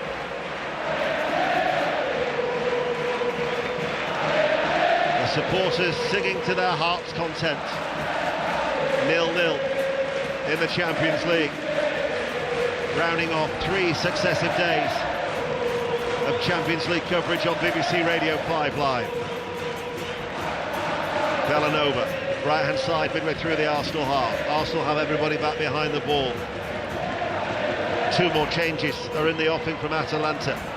So Gasparini is going to twist yet again as he looks to try and get off to a winning start before they will travel to face Shakhtar away, Celtic at home, and then Stuttgart away are their forthcoming games in this rebranded Champions League format. Cuadrado, the pressure from Sterling, back towards Kolasinac. Gets it back then from Cuadrado. Still watching on is Gasparini. Edison, Kolasinac. Forward along the ground, Cuadrado spins, Ben White's gone with him. Arsenal at the minute, and that was a sloppy ball by Edison, goes straight towards White. White picks out Jorginho. Early ball from Jorginho. Sterling couldn't bring it under control around knee height. Yeah, I mean, there's not to say before that they need to keep their concentration levels high now, Arsenal. Atalanta keeping the ball. Atalanta trying to just find that one big chance towards the end of the game. And that moment came where I think Jorginho would be disappointed every single time he doesn't make that pass to Raheem Sterling to get a chance on goal there. Cuadrado feeds it in towards Zaniolo. Central area, Zaniolo just saw two red and white shirts close him down. Edison joins the attack, threads it through. Lookman in towards the penalty area. Terrific defending from Saliba. Just when Lookman looked like he'd got away, Saliba came back from the right-hand side. Sliding challenge, concedes the corner. Yeah, you're right. It did look like Lookman had just snuck away from him. Brilliant play, brilliant skill. The way he can manipulate the ball like that. Saliba's strength and the fact he's got those really long legs is what rescued that situation. Brilliant tackle. Corner kick on this near side, the left. Atalanta pressing, in it comes. Partially headed away and then cleared by Trossard, but there's nobody in red and white to give chase, as Belanova with his dark hair will run back on that far side. Pasalic and Samardzic wait to come on for Atalanta. Two midfielders ready to come on for the final 3 minutes of normal time, and then I think we're looking at least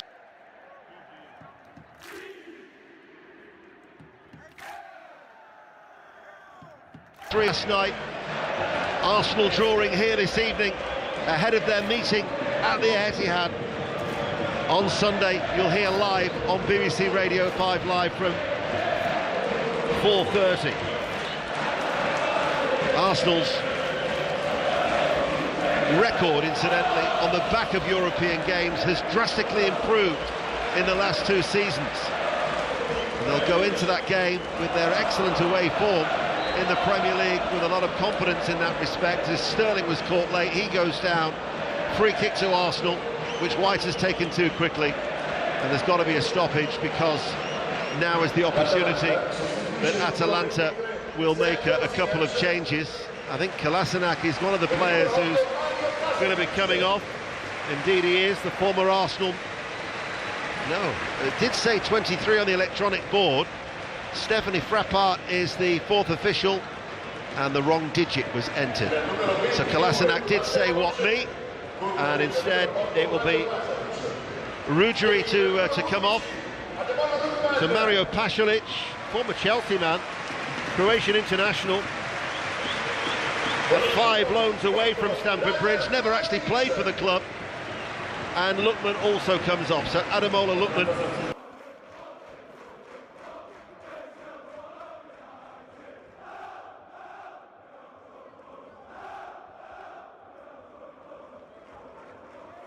Atalanta in these closing stages here in Bergamo, and it remains 0-0. Yeah, last roll of the dice for Gasperini there. Surprised he took Ademola Lookman off. He's had a really dangerous evening. He's looked the one most likely for both teams to unlock the door.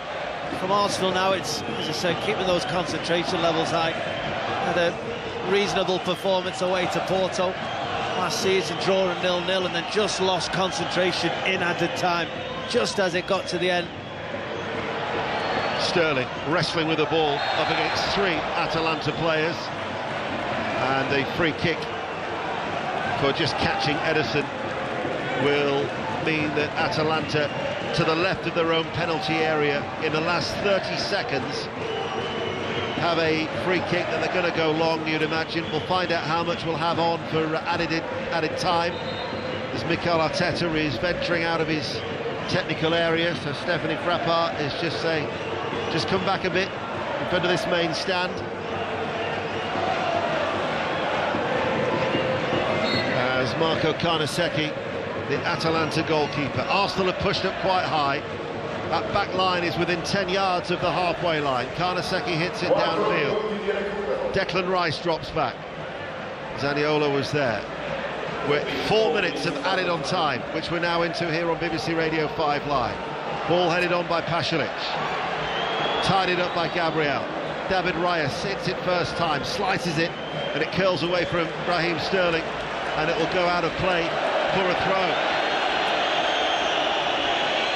Sterling didn't take too kindly to being tried to be helped back to his feet by Kolasinac, and that's why you had the whistles directed at the England international from the Atalanta supporters.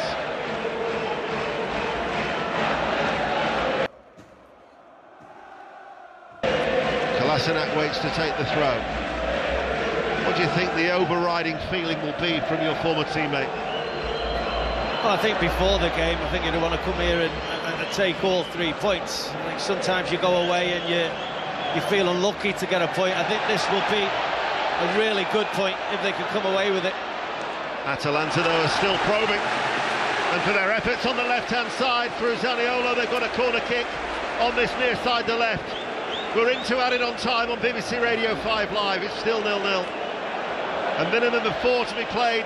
We're in the second minute of those 4. As Clement Turpin has spotted something in that penalty area.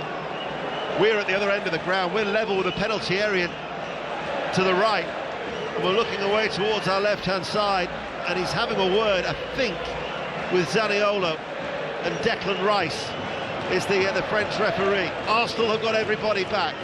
Leon talks about how they were mugged in Porto late on last season in the Champions League. In comes the corner kick. Good, strong header out by Gabriel. Headed back by Edison. Again, Gabriel climbs just inside the penalty area. Firm header away. Picked up over on that far side. An opportunity maybe to deliver the cross. As the ball is played into the penalty area. White is tucked in, comes out loose. Ball threaded forward. Raya picks it up. After some promising work by Samardzic on the right-hand side. And that passes off without any real incident. And by my watch, we have 90 seconds remaining. And still the Atalanta supporters continue to sing. I think you can see Mikel Arteta's thoughts to the way the game has gone there. David Raya came out trying to play a long pass, trying to start a counter-attack for Arsenal. Mikel Arteta, 2 hands in the air, just trying to tell him to calm down. Just let's just see this game out. Let's make a couple of passes. Let's make sure we keep the ball till the end of the game. Because, as I said, there are some times where you feel pleased to get a point, unlucky to get a point. But the performance that Arsenal have been able to show today, this would be a good point. They've been, in an attacking sense, a long way off what we know they're capable of. Far too sloppy at times, and yet even given a penalty kick away, if they can come away from here with a clean sheet and a draw, I think Mikel will look back on this and be quite pleased. Sturm Graz, incidentally, are down to 10 men as they trail 2-1 away at Brest in the Champions League. Atletico Madrid have got a late goal. They've come from behind and they are now leading RB Leipzig by 2-1. So 2-1 is the scoreline in favour of all the home sides in the 8 o'clock kickoffs. Atletico Madrid against Leipzig, Brest against Sturm Graz, and Monaco with that scoreline against Barcelona, with the exception of this one that is still 0-0. And we're almost out of time. Saliba, Calafiore, forward ball to Havertz. Havertz back. Saliba out towards Martinelli, far side to left.